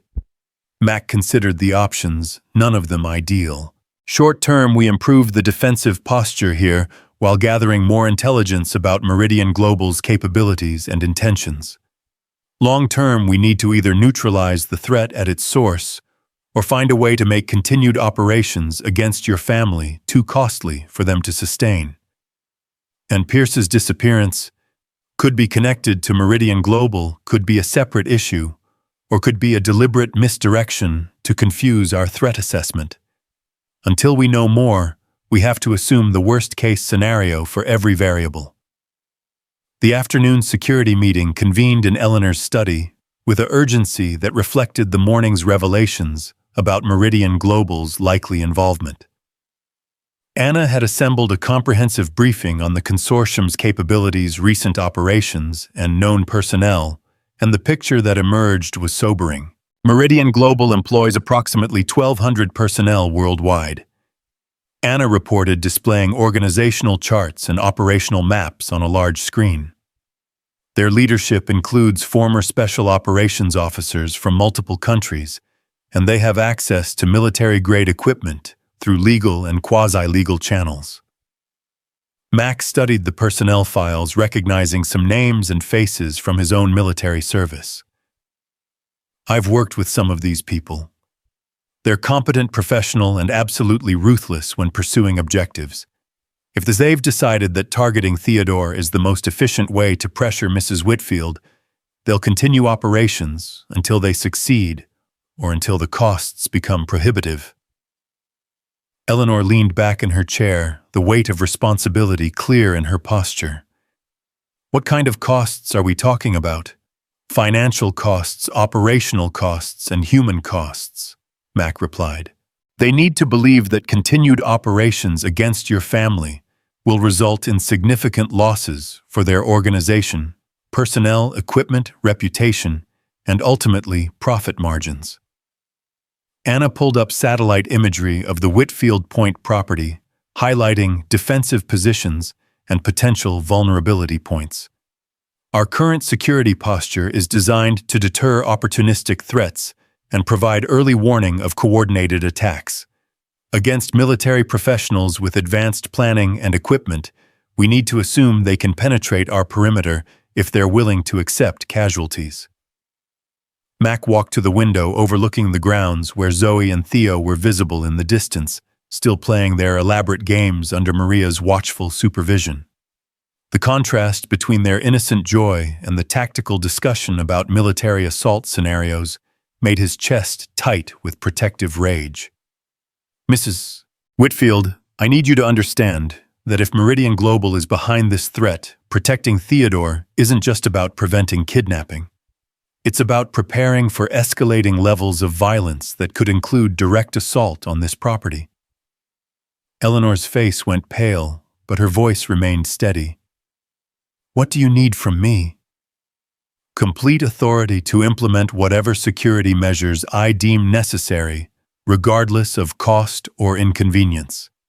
Access to all information about your business relationships that might affect threat assessment. And most importantly, your commitment to following security protocols, even when they disrupt normal family life. The study fell quiet, except for the distant sound of children's laughter drifting through the windows. Eleanor stared out at the grounds where her grandson was playing, and Mac could see her weighing the impossible choice between Theodore's safety and his childhood happiness. You have whatever authority you need, she said finally. Theodore's life is worth more than my comfort or convenience. Anna immediately began coordinating with additional security contractors, upgrading surveillance systems, and establishing protocols for rapid evacuation if the estate came under direct attack. But Mac knew that defensive measures alone wouldn't be sufficient against an adversary like Meridian Global. We need intelligence, he told Eleanor. Information about their operational plans, their timeline, their intended methods. Purely defensive tactics will eventually fail against sustained professional assault. Eleanor nodded slowly. I have contacts in various government agencies who might be able to provide information about Meridian Global's current operations. Off-the-record inquiries that could give us advance warning of planned actions. As the afternoon meeting concluded with assignments for upgraded security protocols and intelligence gathering, Mac found himself thinking about the children upstairs, getting ready for dinner. Zoe would want to hear about his day, and he would need to find ways to explain their new circumstances without frightening her. Theo would sense the increased tension among the adults, and would need reassurance that he was safe and loved, despite the dangerous circumstances. The challenge of protecting children wasn't just tactical, it was emotional and psychological as well. Both kids needed to feel secure enough to continue growing and learning and forming the kind of friendship that could sustain them through whatever challenges lay ahead.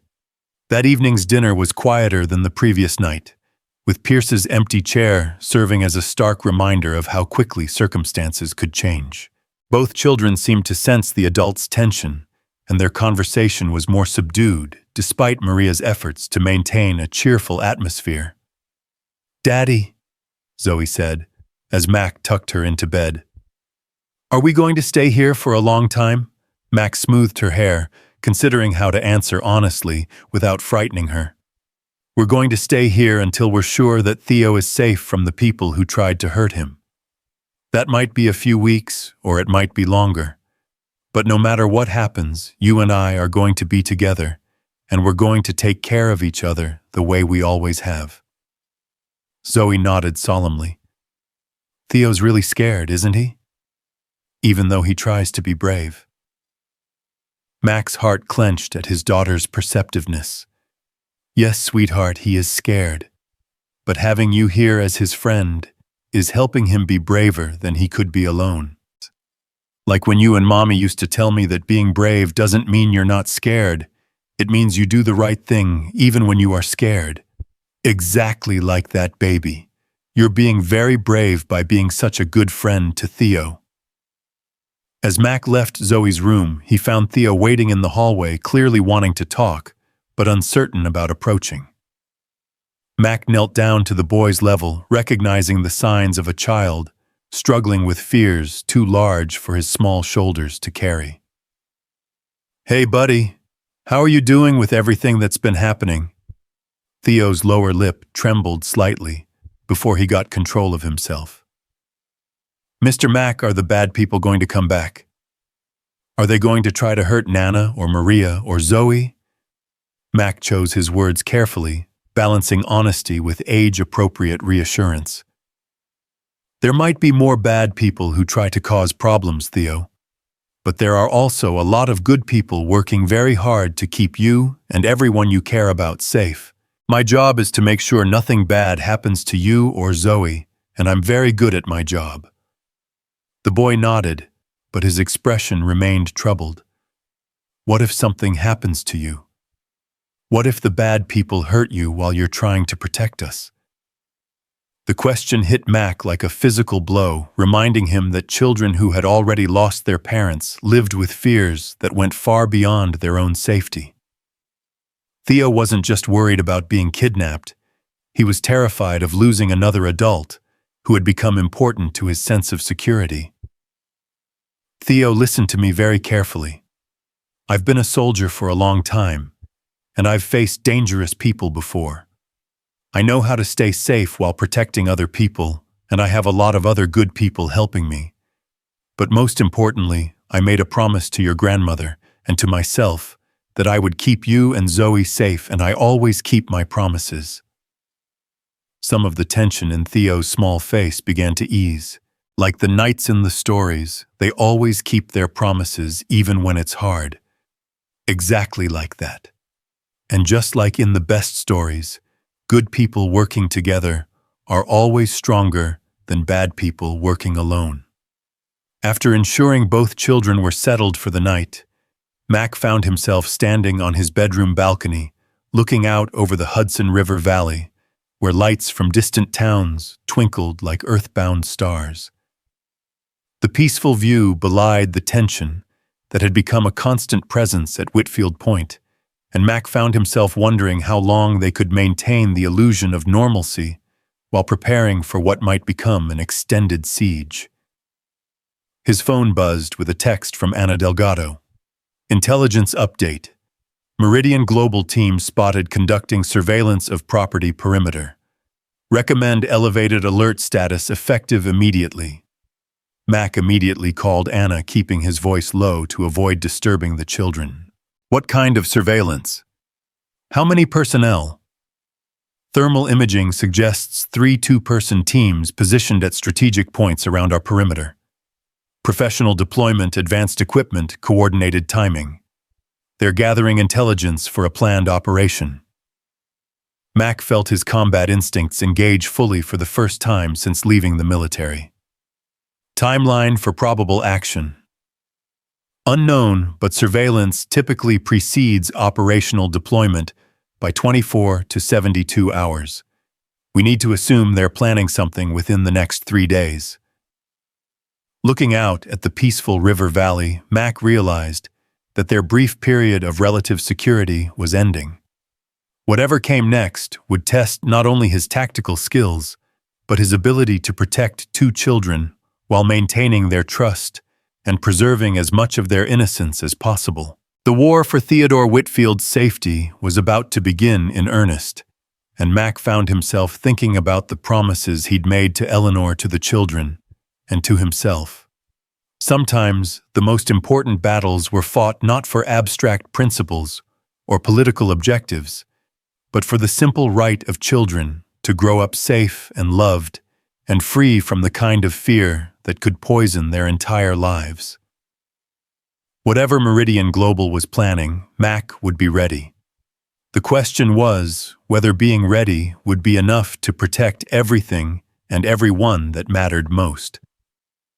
The silence that followed Anna's intelligence update seemed to stretch endlessly as Mac processed the implications of professional surveillance teams positioning around Whitfield Point. 3 days maximum before they moved, probably less if they detected any changes in the estate's defensive posture. Mac closed his eyes and let his military training take over, compartmentalizing his emotions and focusing on the tactical realities of protecting 2 children against opponents who had every advantage except one. They didn't understand what it meant to fight for family. "Anna," Mac said quietly into his phone, "I need you to implement silent alarm protocols. No changes to routine activities, no visible increase in security presence, nothing that might accelerate their timeline. But I want every member of your team on high alert and ready for immediate action." "Already in motion," Anna replied, her voice carrying the calm efficiency of a professional who had anticipated this moment. "What about the children? Do we brief them on emergency procedures?" Mac looked toward the bedroom where Zoe was sleeping peacefully, probably dreaming about nights and adventures rather than the very real dangers that were closing in around them. "Not tonight.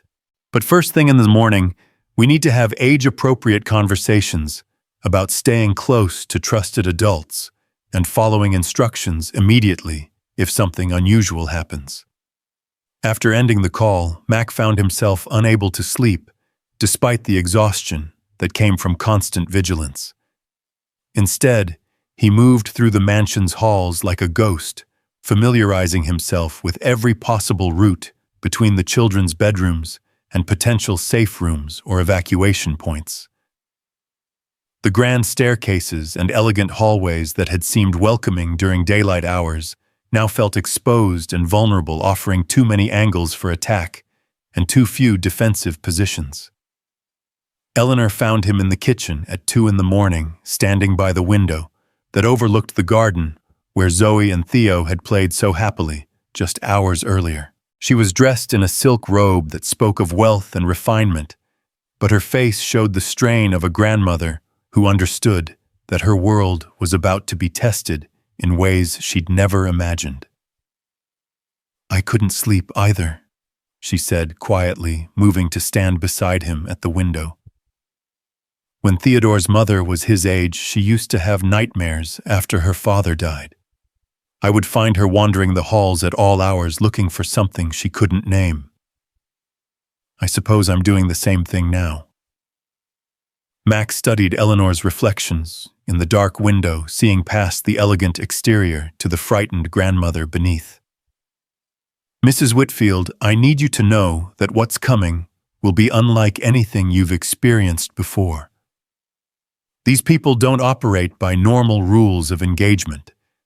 They'll use any tactic they think will be effective, including psychological warfare designed to break down our decision-making capabilities." Eleanor wrapped her robe more tightly around herself, but her voice remained steady. "What kind of psychological warfare?" "False information designed to make us doubt each other's loyalty. Apparent threats against family members or staff to force us into tactical mistakes. Disinformation campaigns that make us question what we know about the enemy's capabilities or intentions." Mac turned away from the window to face her directly. The most important thing is that we maintain complete trust and communication within our inner circle. The moment we start doubting each other is the moment we become vulnerable to divide and conquer tactics. Eleanor nodded slowly, but Mac could see her processing the implications of what he'd said. You're thinking about Pierce's disappearance. Whether he's a traitor or a victim, his absence creates exactly the kind of doubt you're describing. Exactly. And tomorrow we need to make some hard decisions about operational security that could affect innocent people.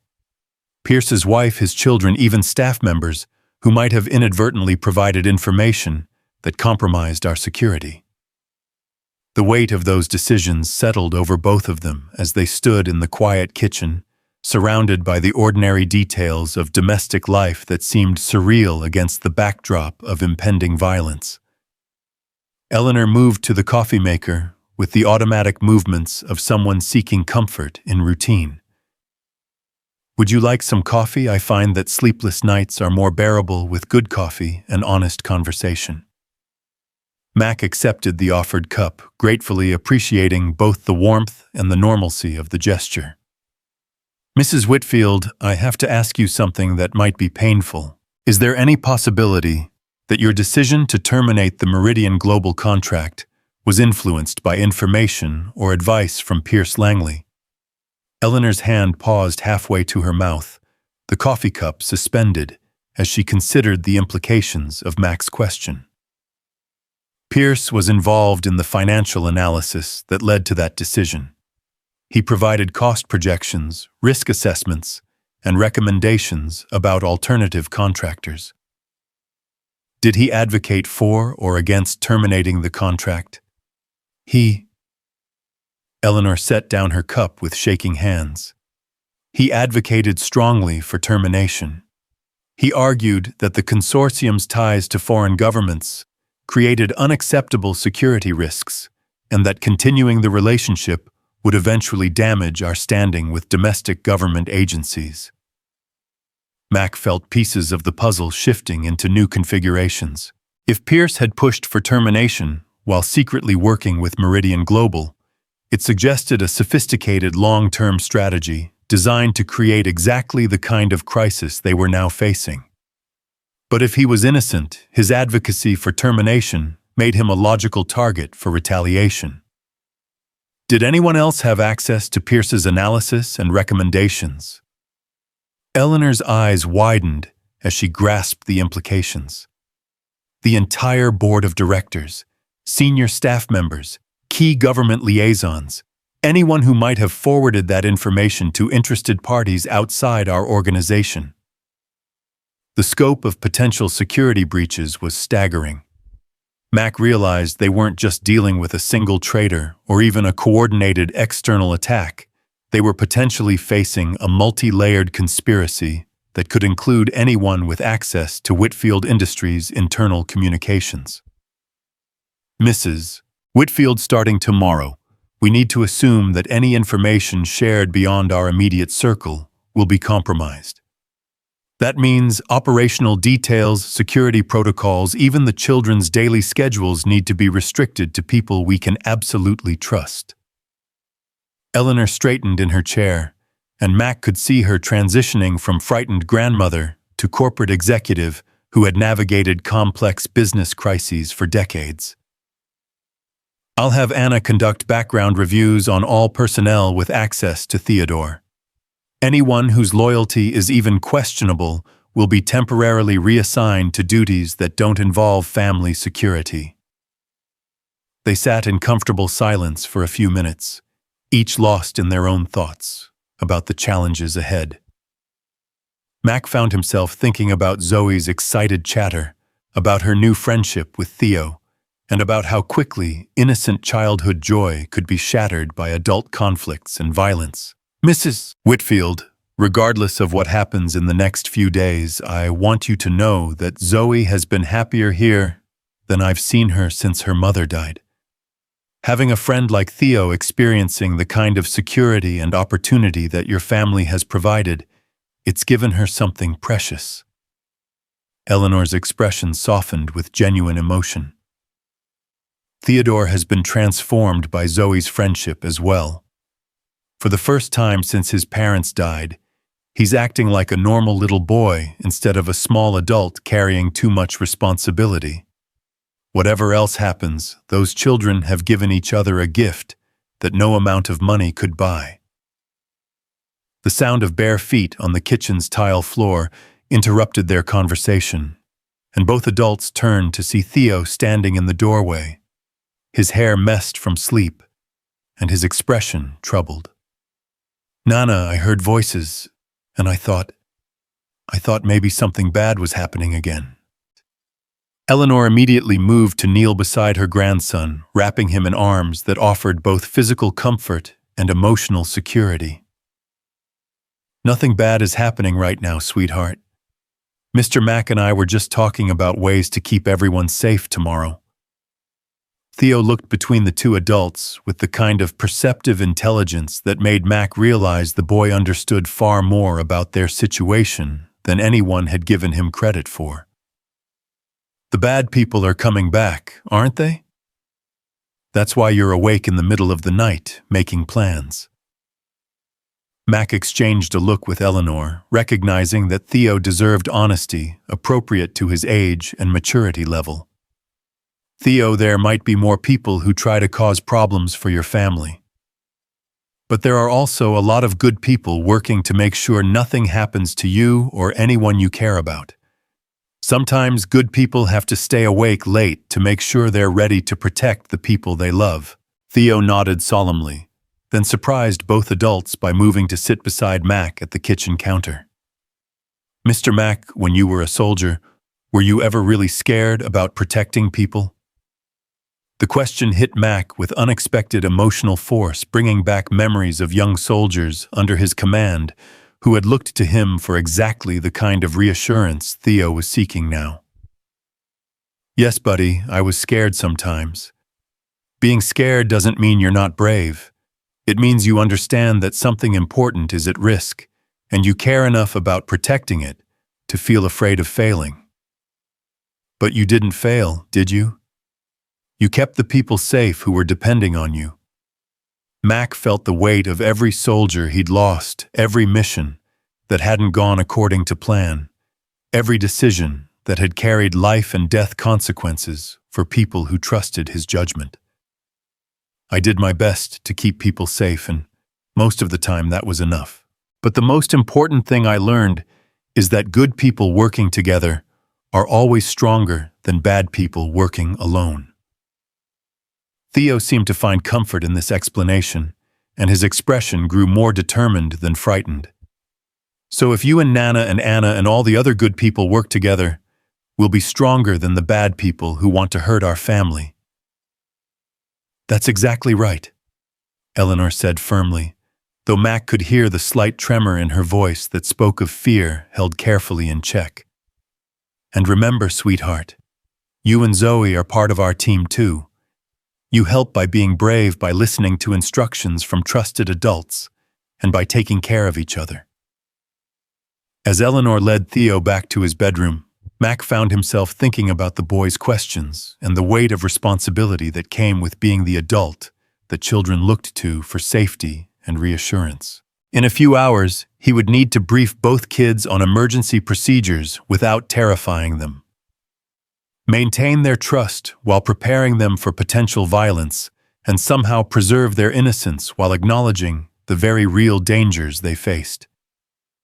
The pre-dawn hours passed slowly, as Mac continued his restless patrol of the mansion, checking sight lines from windows, memorizing the locations of potential weapons or improvised defensive tools, and mentally rehearsing response scenarios for different types of attack.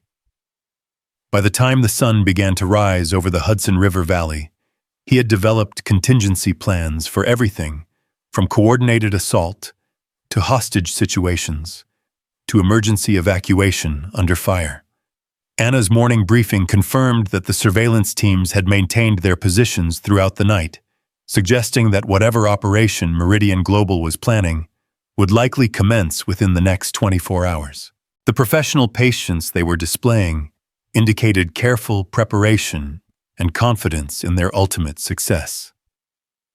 Intelligence suggests they're waiting for something, Anna reported as Mac and Eleanor met in the study before the children woke up. Additional personnel, specialized equipment, or possibly just the right moment when they think our guard is down. Mac studied the tactical maps Anna had prepared showing known and suspected enemy positions around the estate's perimeter. What about Pierce Langley? Any updates on his whereabouts or condition? Nothing definitive, but we intercepted communications suggesting that someone matching his description was seen at a private airfield in Albany yesterday evening. If it was Pierce, he either left voluntarily or was being transported under duress. Eleanor's expression was pained as she processed this information. If Pierce has been taken by these people, they'll torture him for information about our security protocols, Theodore's routines, even the layout of this house. Mac nodded grimly. Which means we have to assume that any security measures Pierce was aware of have been compromised. We need to implement entirely new protocols based on information that was never shared with him. The conversation was interrupted by the sound of children's voices in the hallway. Zoe and Theo, apparently already awake and planning their day with the kind of enthusiasm that only children could maintain in the face of uncertainty. We need to brief them, Mac said quietly. Age-appropriate information about staying safe, following instructions, and recognizing when situations might be dangerous. Eleanor stood and moved toward the door, her posture reflecting the transition from worried grandmother to protective matriarch. I'll handle Theodore. He responds well to direct honesty combined with reassurance about our commitment to his safety.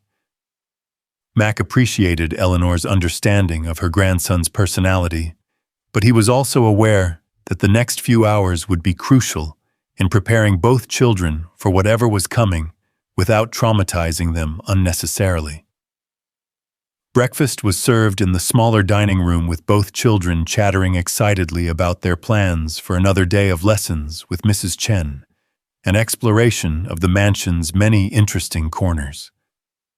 Mac found himself memorizing their animated faces, their easy laughter, their complete trust that the adults in their lefouses would keep them safe from any harm. Zoe, Theo, Eleanor said gently, setting down her coffee cup with deliberate care. We need to talk about some important safety rules that will help keep everyone in our family protected. Both children immediately grew serious, recognizing the tone of voice that adults used when discussing matters of real importance. Mac was struck by how quickly they could transition from childhood playfulness to mature attention when circumstances required it. Are the bad people coming back? Theo asked directly, his young face showing both fear and determination. There might be more people who try to cause problems, Eleanor confirmed. But we have excellent people protecting us, and we're going to teach you some special safety rules that will help keep everyone secure. Mac leaned forward, making sure both children were focused on his words. The most important rule is this: if any adult tells you to come with them immediately, you do it without asking questions. Even if you're in the middle of something fun, even if you don't understand why, you trust that the adult knows something important about keeping you safe. Zoe raised her small hand with the seriousness of a student asking an important question. What if we can't find you or Nana? What if we're with someone we don't know very well? Mac felt a surge of pride at his daughter's thoughtfulness. Good question, sweetheart. There are special people who work here whose job is to protect you and Theo. Anna will introduce you to them this morning, so you'll recognize their faces and know you can trust them even if you've never talked to them before. Eleanor pulled out a small device that looked like a combination whistle and emergency beacon. This is a special safety tool that makes a very loud sound if you press this button. If you ever feel scared or think something dangerous might be happening, You press the button and help will come immediately. Theo examined the device with the intense curiosity that characterized his approach to learning. What if we're not together when something scary happens? What if Zoe is in one place and I'm in another place?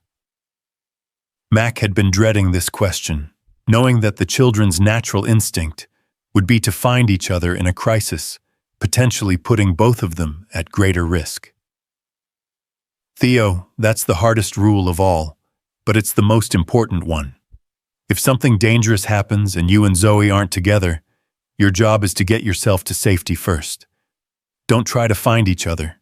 Don't try to help each other. Trust that the adults will make sure you're both safe, but focus on following the safety rules yourself. Both children looked troubled by this instruction, and Mac could see them processing the implications of being separated during an emergency.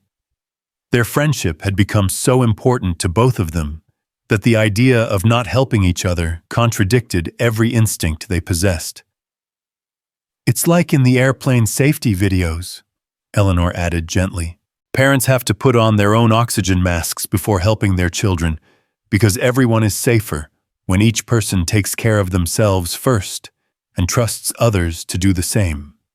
This analogy seemed to help both children understand the logic behind the rule, though Mac could see they still didn't like the idea of being separated from each other during a crisis. Anna appeared in the dining room doorway, her expression carefully neutral, but her body language suggesting heightened alertness. Mrs. Whitfield, could I speak with you briefly about today's schedule?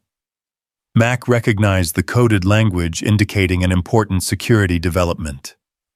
While Eleanor and Anna conferred in low voices near the window, he continued talking with the children about safety procedures, emergency signals, and the importance of trusting adult instructions even when they didn't understand the reasoning behind them.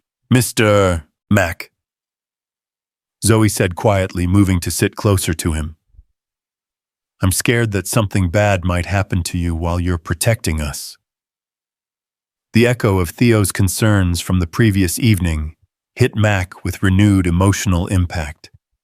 Both children had already lost parents, and their fear of losing another protective adult was both understandable and heartbreaking. Sweetheart, remember what I told you about being a soldier? My job was to protect people and come home safely so I could take care of you. That's still my job, and I'm very good at it. I'm not going anywhere, and neither are you. Theo nodded solemnly, then surprised Mac by reaching across the table to take Zoe's hand. We'll take care of each other too, won't we, Zoe? Like the knights in the stories who work together to defeat the dragons. Mac felt his chest tighten with emotion at the sight of the two children supporting each other with a maturity that far exceeded their years. Whatever else happened in the coming crisis, their friendship would be a source of strength that could help them survive even the worst circumstances. Eleanor returned to the table with Anna, both women's expressions reflecting elevated concern masked by determination to maintain normalcy for the children's sake. Change of plans for today, Eleanor announced with forced cheerfulness. Mrs. Chen won't be able to come for lessons, so we're going to have our learning time right here in the house. And this afternoon we're going to play some special games that will help us practice our safety rules. Mac caught Anna's eye and saw confirmation that the situation was accelerating faster than anticipated. Whatever intelligence they had received suggested that waiting until evening might not be an option. The next few hours passed in a strange suspension of normalcy, with both children absorbed in educational activities that had been carefully designed to keep them occupied and contained within the mansion's most secure areas. Mac found himself dividing his attention between supervising their lessons and coordinating with Anna's security team as they prepared for what appeared to be an imminent assault. By noon, thermal imaging confirmed that additional personnel had joined the surveillance teams around the estate's perimeter. Professional analysis of their equipment signatures suggested they were prepared for both prolonged siege and rapid assault scenarios. They're giving us a choice, Anna explained during a quick briefing in Eleanor's study. Surrender Theodore voluntarily, or face an escalating series of attacks designed to force our compliance. Mac studied the tactical displays showing enemy positions and likely assault routes. What kind of escalation timeline are we looking at?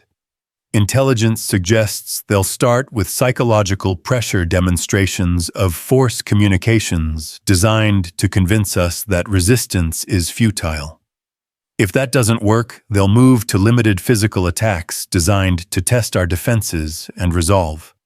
If we continue to resist, they'll escalate to whatever level of violence is necessary to achieve their objectives. Eleanor's face was pale but determined as she processed the implications. They're betting that I'll choose Theodore's immediate safety over long-term resistance, that I'll hand him over rather than risk having him caught in the middle of armed conflict. Mac understood the terrible choice Eleanor was facing, and he respected her enough to be completely honest about the tactical realities they confronted. Mrs. Whitfield, I need you to understand that if we choose to resist, there's no guarantee we can protect everyone. Professional military contractors with adequate resources and personnel can eventually overcome any defensive position, especially one that's trying to protect non-combatants. Eleanor walked to the window overlooking the garden, where the children had played so happily just days earlier. But if I surrender Theodore to them, what guarantee do I have that they'll keep their word about his safety? What's to stop them from using him as leverage for additional demands? Anna consulted her intelligence files, her expression grim. Meridian Global's track record suggests they honor agreements when it's in their strategic interest to do so. But they also have a history of escalating demands once they achieve their initial objectives. The sound of children's laughter drifted up from somewhere in the mansion, a reminder of what was truly at stake in the adult conversations about tactics and consequences. Mac found himself thinking about the promises he'd made to both children and about the kind of man he wanted to be when they looked back on this crisis years later. There's a third option, Mac said quietly. We make resistance so costly for Meridian Global that they choose to abandon this operation rather than continue sustaining losses. Eleanor turned from the window, her expression showing both hope and skepticism. What kind of costs are you talking about? Personnel casualties, equipment losses, and most importantly, exposure that damages their reputation and threatens their other contracts. Professional military contractors depend on discretion and success. If we can make this operation public and costly, they'll have strong incentives to withdraw. Anna was already pulling up communications equipment and media contacts on her tablet. We could coordinate with law enforcement and federal agencies, turn this into a public relations disaster that forces them to withdraw, rather than risk congressional investigation and contract cancellations. Mac felt a surge of tactical optimism for the first time since learning about Meridian Global's involvement. The key is making them believe that continued operations will result in greater losses than they're willing to accept. We don't have to defeat them militarily. We just have to convince them that this isn't worth the cost. Eleanor's expression began to reflect determined hope rather than resignation to impossible choices. What do you need from me to make this strategy work? Complete commitment to the tactical plan even when it seems risky or counterintuitive. Trust in my judgment about when to escalate and when to de-escalate. And most importantly, that we can protect Theodore without surrendering him to people who view him as nothing more than a bargaining chip. The afternoon passed in intensive preparation for what everyone understood might be the decisive confrontation. Anna coordinated with federal law enforcement agencies who had been monitoring Meridian Global's activities, while Eleanor used her political connections to ensure that any violence at Whitfield Point would receive immediate media attention and congressional scrutiny. Mac focused on the tactical preparations that would give them the best chance of protecting the children while imposing unacceptable costs on any assault force. The mansion's defensive advantages were significant, but they would mean nothing if Meridian Global was willing to accept heavy casualties to achieve their objectives. As evening approached, both children seemed to sense the increased tension despite everyone's efforts to maintain normal routines. Zoe stayed closer to Mac than usual, while Theo gravitated toward Eleanor with the kind of clingy behavior that suggested his anxiety was approaching overwhelming levels.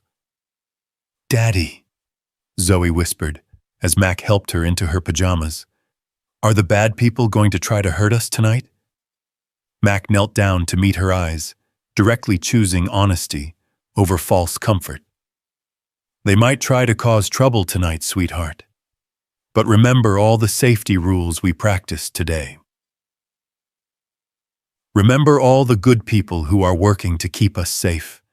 No matter what happens, you follow those rules and trust that the adults will take care of the dangerous stuff." Zoe nodded bravely, but Mac could see the fear she was trying so hard to hide. "Will you stay close to me? Will you make sure nothing happens to Theo?"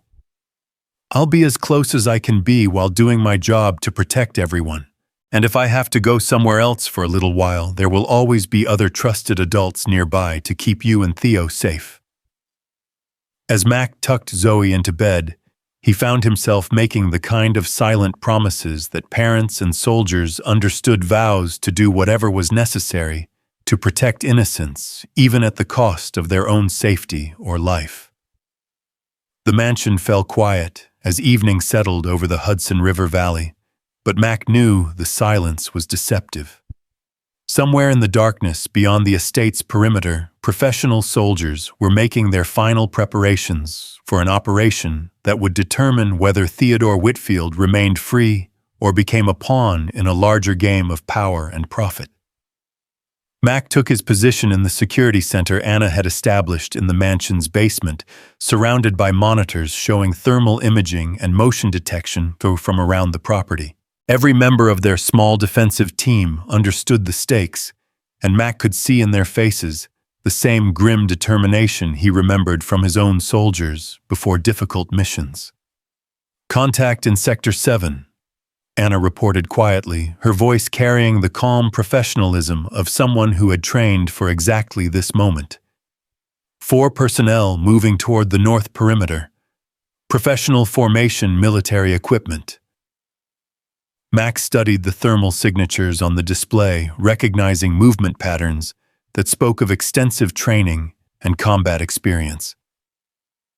"They're probing our response capabilities, testing whether we'll react to small-scale incursions or wait for a larger assault."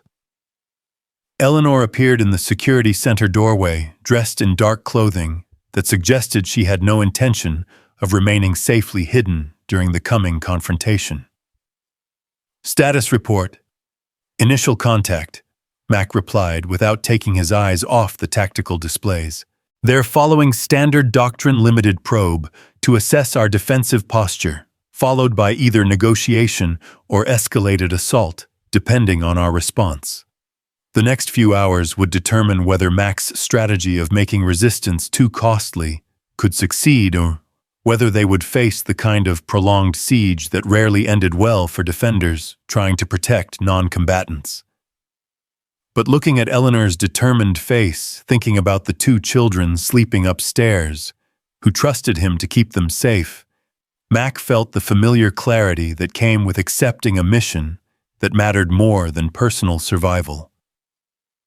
Whatever Meridian Global had planned, they were about to discover that some people couldn't be bought intimidated or defeated when they were fighting for family. The tactical display showed the 4-person team holding position at the north perimeter, their thermal signatures indicating they were equipped with advanced surveillance equipment and maintaining professional spacing. Mac recognized the pattern. They weren't preparing for immediate assault, but rather establishing overwatch positions that would allow them to monitor the estate's response capabilities. "They're waiting for us to make the first move," Mac murmured to Anna, studying the enemy positions with the analytical detachment that had kept him alive through multiple combat deployments. Classic psychological pressure tactic. They want us to reveal our defensive capabilities or make tactical errors based on anxiety and uncertainty. Anna's fingers flew over her keyboard as she coordinated with federal law enforcement agencies who were now mobilizing in response to Eleanor's earlier communications. FBI tactical teams are en route ETA 45 minutes. State police have established a perimeter 2 miles out. If Meridian Global wants to avoid a major federal incident, they need to complete their operation within the next half hour.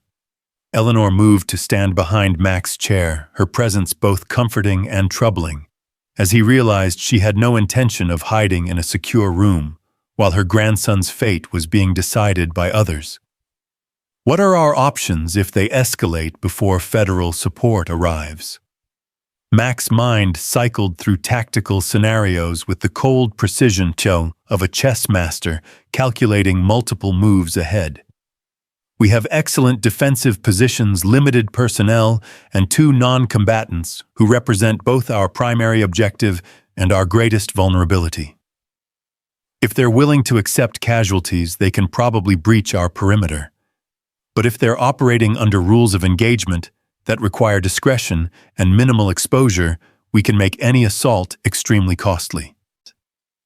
The radio crackled with Anna's calm voice coordinating defensive positions throughout the mansion.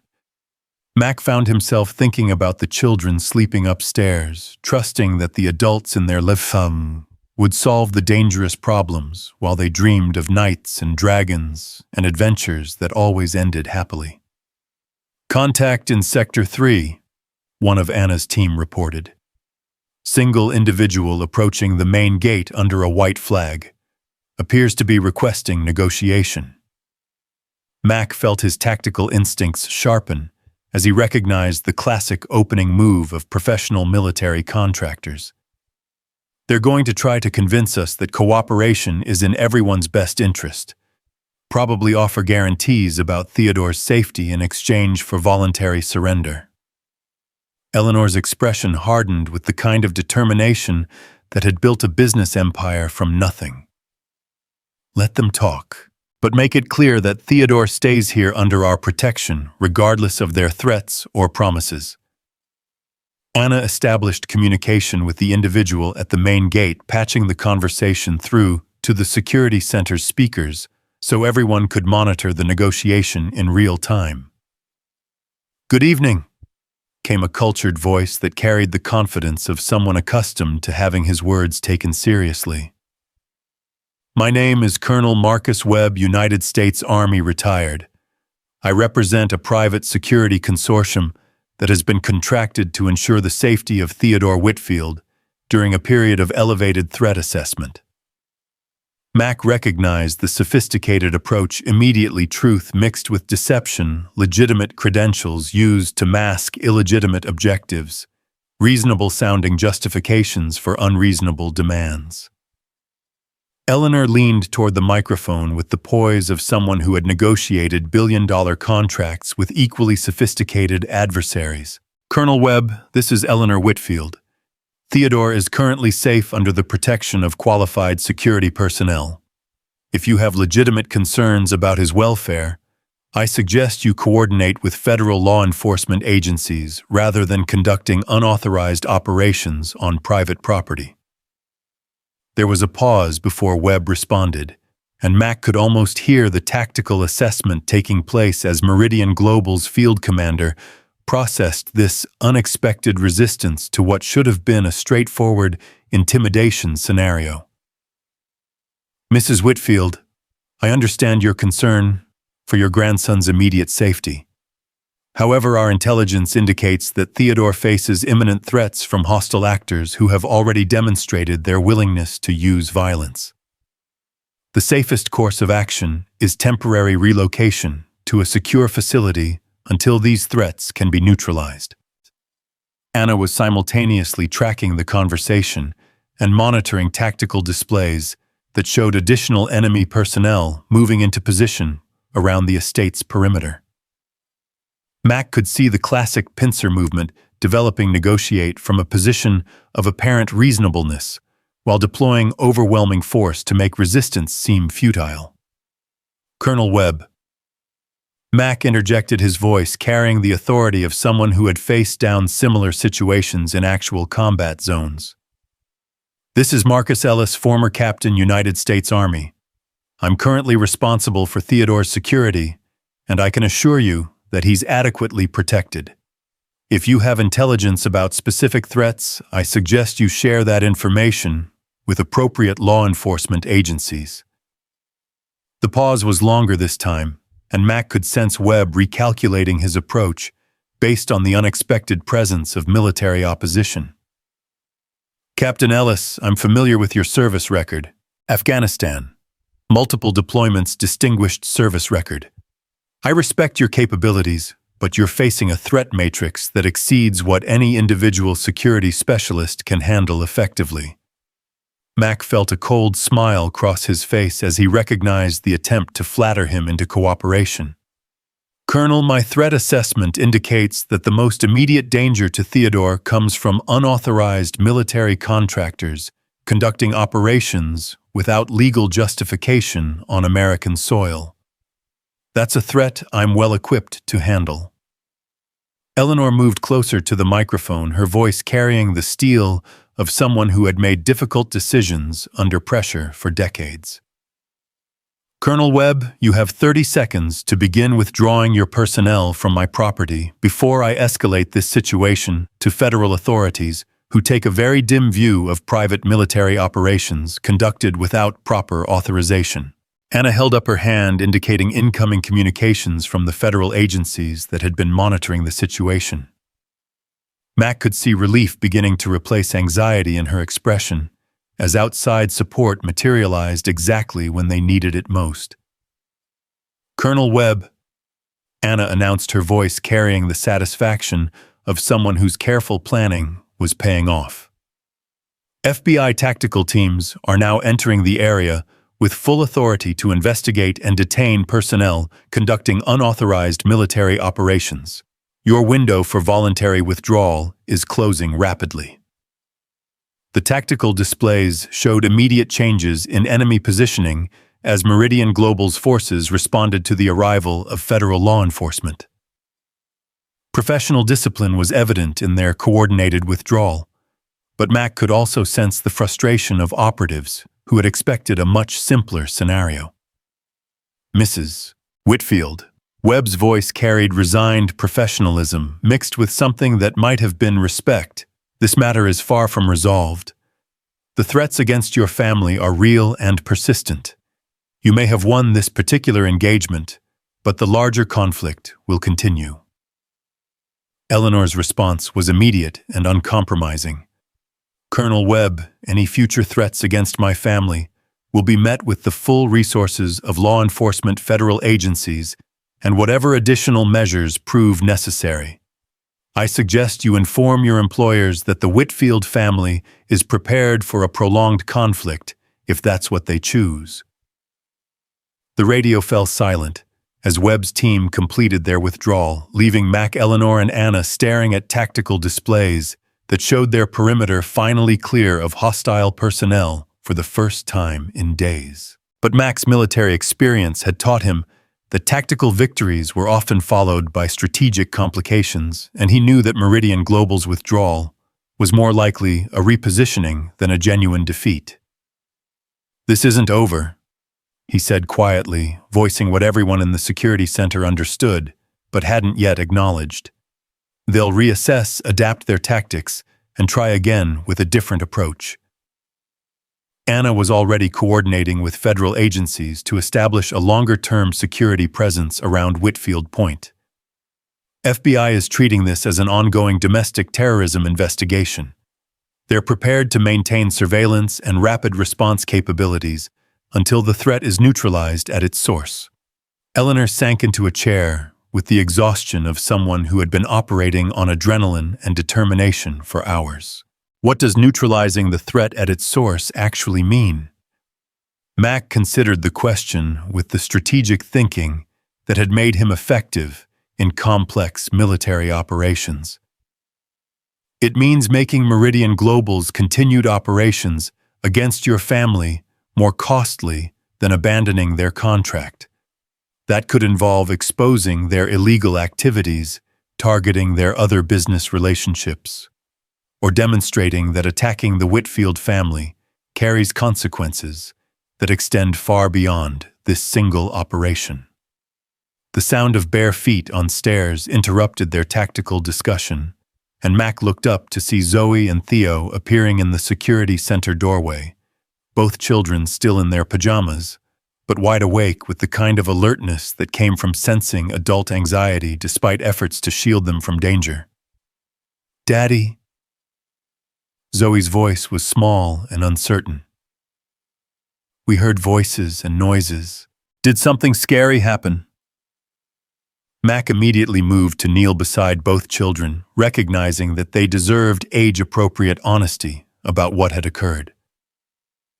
"Some people tried to cause trouble tonight, but all the good people working together made them go away.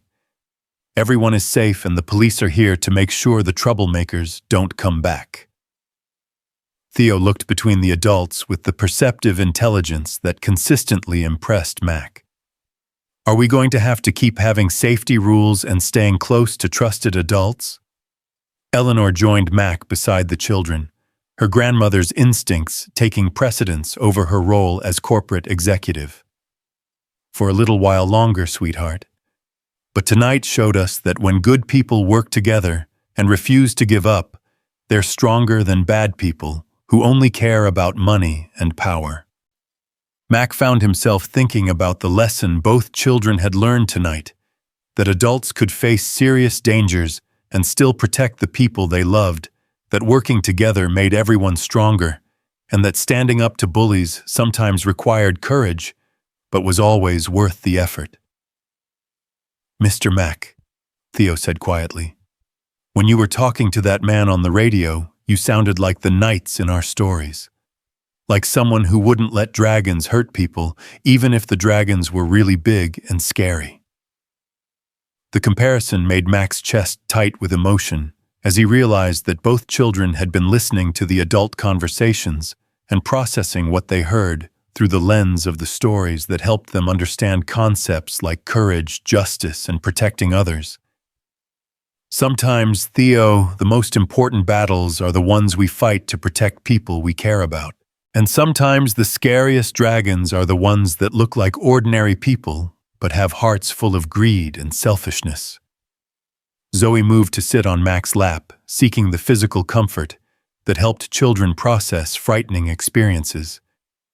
"But we won, didn't we? The good people won, and the bad people had to go away." Mac exchanged a look with Eleanor, both of them understanding that the children needed to believe in victory and justice, even when the adult reality was more complicated. "We won tonight, sweetheart. And every time good people work together and refuse to give up, we get a little stronger and a little better at protecting the things that matter most." Anna appeared in the doorway with coffee and hot chocolate, her timing perfect for transitioning from crisis management to recovery and reassurance. "I thought everyone might want something warm while we wait for the FBI to finish their initial investigation." As the children sipped hot chocolate and the adults managed the post-crisis coordination with federal agencies, Mac found himself reflecting on how quickly their lives had changed since that afternoon in the Millbrook Public Library. Zoe had found not just a friend, but a sense of belonging in a world where she could learn and grow and dream bigger dreams than their small apartment had allowed. Theo had discovered that friendship could provide strength and courage even in the face of serious danger. Eleanor had learned that family bonds could extend beyond blood relationships to include people who proved their loyalty through actions rather than words. And Mac had rediscovered a sense of purpose that went beyond simple survival or even providing for his daughter. He had found a mission that connected his military skills with his deepest values about protecting innocence and standing up to those who would exploit power for selfish ends. Over the following days, federal investigators worked to unravel the full scope of Meridian Global's operations against the Whitfield family. Pierce Langley was found alive but shaken at a private medical facility in Albany, where he had been held under sedation, while Meridian Global's operatives attempted to extract information about Whitfield Industries' security protocols and business relationships. Pierce's account of his ordeal revealed the sophisticated nature of the conspiracy against Eleanor's family. He had been approached months earlier by individuals claiming to represent legitimate security consultants who were concerned about threats against Whitfield Industries' government contracts. Gradually, they had cultivated his trust and gathered intelligence about the family's routines, security arrangements, and business relationships. They were incredibly patient, Pierce explained during his debriefing with FBI investigators. They spent months building relationships, establishing credibility, and positioning themselves as allies who shared our concerns about corporate security threats. I never suspected that they were the actual source of the danger they claimed to be protecting us from. Mac found Pierce's experience both enlightening and troubling, as it revealed the extent to which Meridian Global was willing to invest time and resources in operations against civilian targets. This wasn't opportunistic crime or simple intimidation. It was sophisticated warfare conducted against American families by people who viewed violence as a business tool. Eleanor's response to the revelations about Pierce's ordeal was characteristically direct and decisive. Rather than simply implementing defensive measures to protect her family, she chose to take the fight directly to Meridian Global through legal, political, and financial channels that would make their business model unsustainable. They chose to make this personal when they targeted Theodore, Eleanor told Mac during one of their strategy sessions. Now they're going to discover that attacking a child brings consequences they never anticipated. Working with federal investigators and congressional allies, Eleanor launched a comprehensive campaign to expose Meridian Global's illegal activities and strip them of the government contracts that provided the majority of their revenue.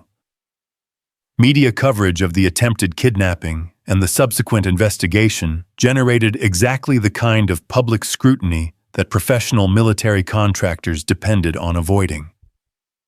Within weeks, Meridian Global found themselves facing congressional hearings, federal criminal investigations, and contract cancellations that effectively ended their operations as a legitimate business entity. The consortium that had hired them to pressure Eleanor Whitfield dissolved as its member companies distanced themselves from the scandal and legal liability.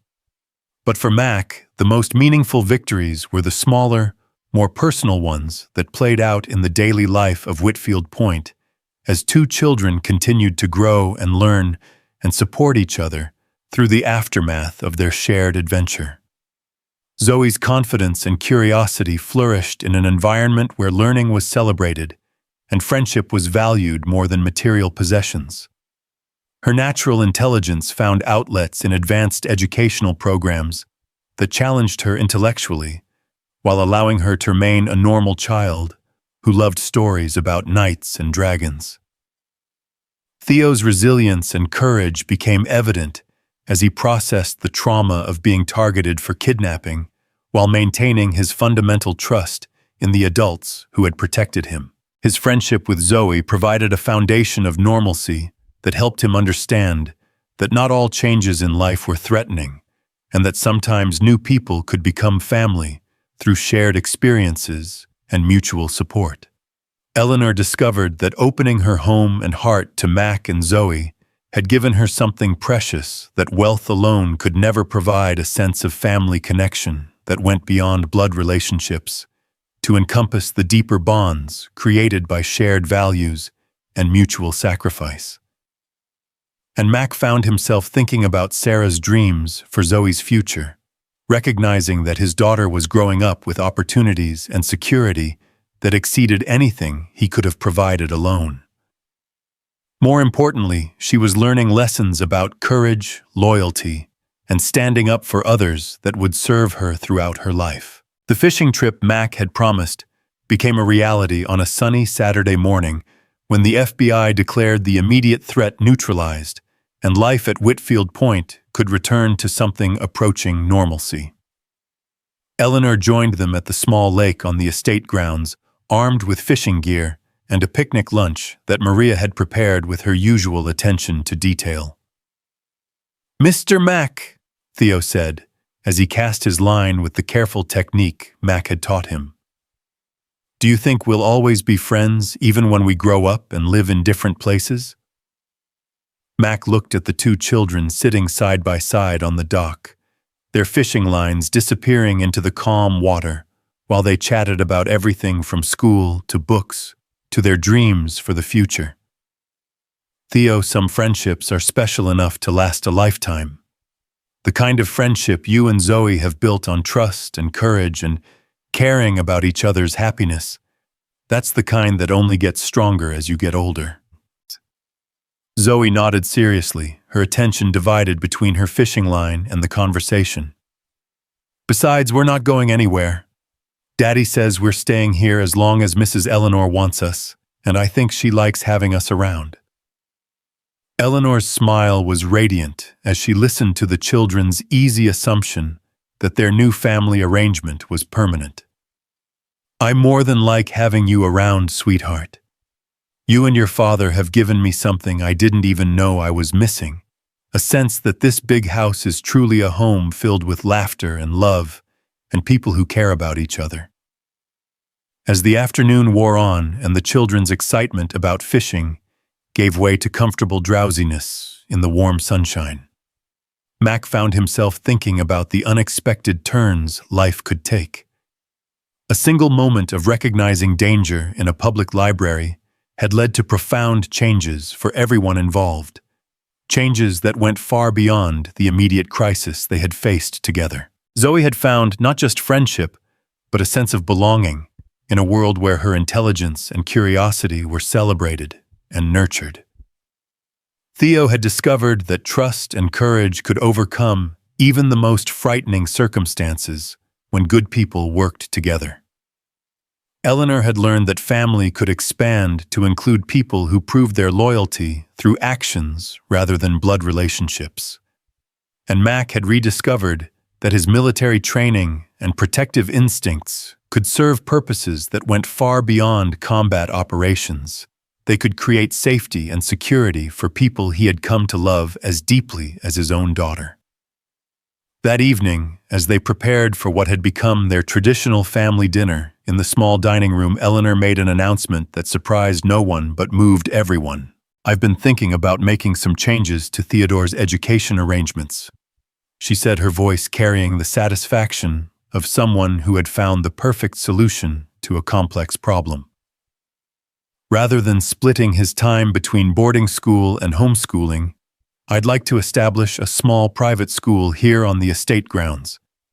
Mrs. Chen would serve as head teacher, and we'd bring in additional educators to create a program that could serve both Theodore and Zoe, as well as any other children whose families value the kind of educational environment we've created here."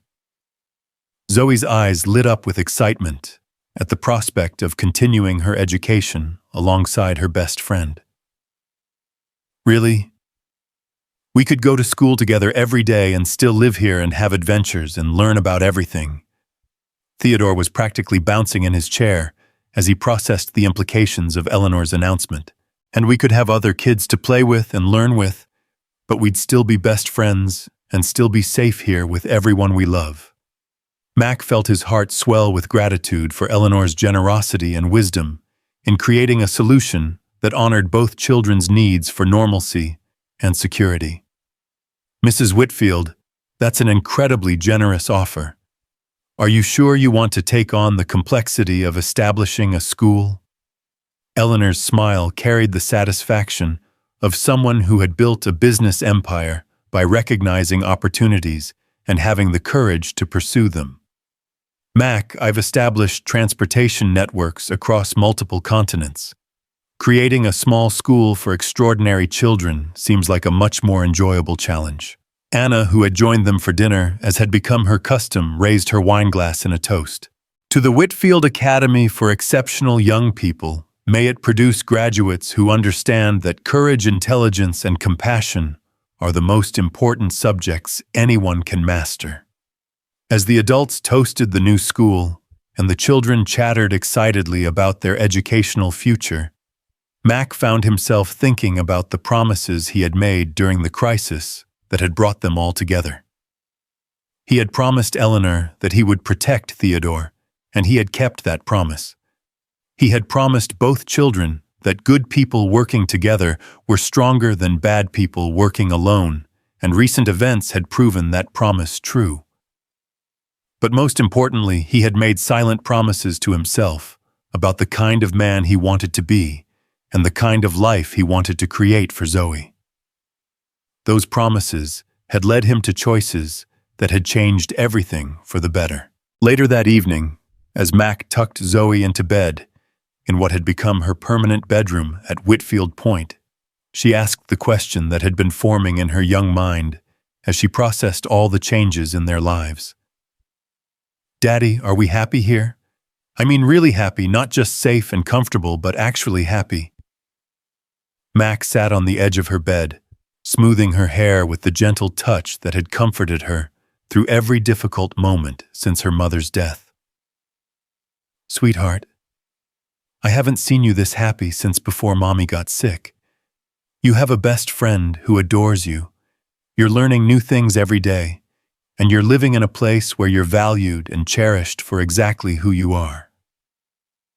Zoe was quiet for a moment, her 6-year-old mind processing complex emotions with the seriousness that had always impressed him. "But what about you, Daddy? Are you happy here too?" The question hit Mac with unexpected emotional force as he realized that for the first time since Sarah's death, he could honestly answer yes to that question. "Yes, baby, I'm happy here too. Not just because you're happy, although that's the most important thing to me, but because I feel like I'm doing work that matters surrounded by people who have become our family in a place where we both belong." Zoe smiled with the kind of pure contentment that only children could achieve when they felt completely secure and loved. "Then we're home, aren't we? Really home, not just staying somewhere temporarily." Mac leaned down to kiss her forehead, his heart full of gratitude for the little girl who had taught him that home wasn't a place but a feeling of belonging with people who loved you unconditionally. "Yes, sweetheart, we're home." 6 months later, the Whitfield Academy for Exceptional Young People opened its doors to 12 students whose families valued educational excellence, combined with character development and real-world application of learning. Zoe and Theodore were joined by children from diplomatic families, military personnel, and other families who understood that the best education combined intellectual challenge with emotional support and practical wisdom. Mac found himself serving not only as head of security for the school, but also as an instructor in what Eleanor had diplomatically termed leadership development classes that taught young people about courage, decision-making under pressure, and the importance of standing up for others who couldn't protect themselves. The curriculum, Mrs. Chen developed, emphasized critical thinking, creative problem-solving, and collaborative learning, but it also included practical skills like conflict resolution, emergency preparedness, and the kind of situational awareness that had served Mac so well during his military service. Most importantly, the school fostered an environment where children learned that their individual talents and abilities were most valuable when used in service of others, and that true strength came from working together rather than competing against each other. On a warm spring afternoon, Mac watched from his office window as Zoe and Theodore led a group of their classmates in what appeared to be an elaborate outdoor science experiment involving model rockets and trajectory calculations. Their easy leadership and genuine friendship had made them natural centers of their small academic community, and Mac felt pride that went beyond simple parental satisfaction. These children were learning lessons about courage, loyalty, and service that would shape them into the kind of adults the world needed more of. They were discovering that intellectual achievement was most meaningful when combined with emotional intelligence and moral courage. Eleanor appeared in his office doorway, carrying 2 cups of coffee and wearing the kind of smile that had become her natural expression since Whitfield Point had transformed from a lonely mansion into a bustling home filled with children's voices and learning opportunities. "Penny for your thoughts," she said, settling into the chair across from his desk, with the comfort of someone who had become genuine family rather than simply an employer. Mac accepted the coffee gratefully, his attention still focused on the children outside who were celebrating what appeared to be a successful rocket launch. "I was thinking about promises," he said quietly. "The ones we make to children, the ones we make to ourselves, and the ones that life makes to us when we have the courage to embrace unexpected opportunities." Eleanor followed his gaze toward the children, her expression reflecting the same mixture of pride and protective love that Mac felt when he watched Zoe navigate her world with increasing confidence and joy. "You know," Eleanor said thoughtfully, "when I first asked you to stay and protect Theodore, I thought I was hiring a bodyguard.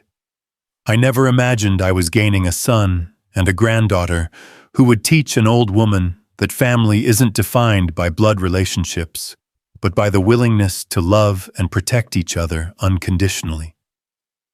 Mac felt his throat tighten with emotion as he processed Eleanor's words and the depth of affection they represented. "Mrs. Whitfield," "Eleanor," she corrected gently. "Family members don't need to be quite so formal with each other." Mac smiled, recognizing the significance of the correction and what it represented about how their relationship had evolved from professional necessity to genuine family bonds. "Eleanor, when I carried Zoe out of that courthouse 6 months ago, I thought I was just trying to keep her safe until we could go back to our normal life. I never imagined that normal was actually limiting both of us, or that taking a risk on something completely new would give us everything we never knew we were missing." Outside, the children had moved on from rockets to what appeared to be an impromptu game of capture the flag, with Zoe and Theodore working together to coordinate strategy, while their classmates divided into competing teams. Their leadership was natural and unforced, based on trust and friendship, rather than authority or competition. "They're going to change the world, aren't they?" Eleanor said, watching the children with the kind of long-term perspective that came from decades of building institutions and influencing outcomes. "Not through money or power, but through the kind of character and wisdom they're developing here."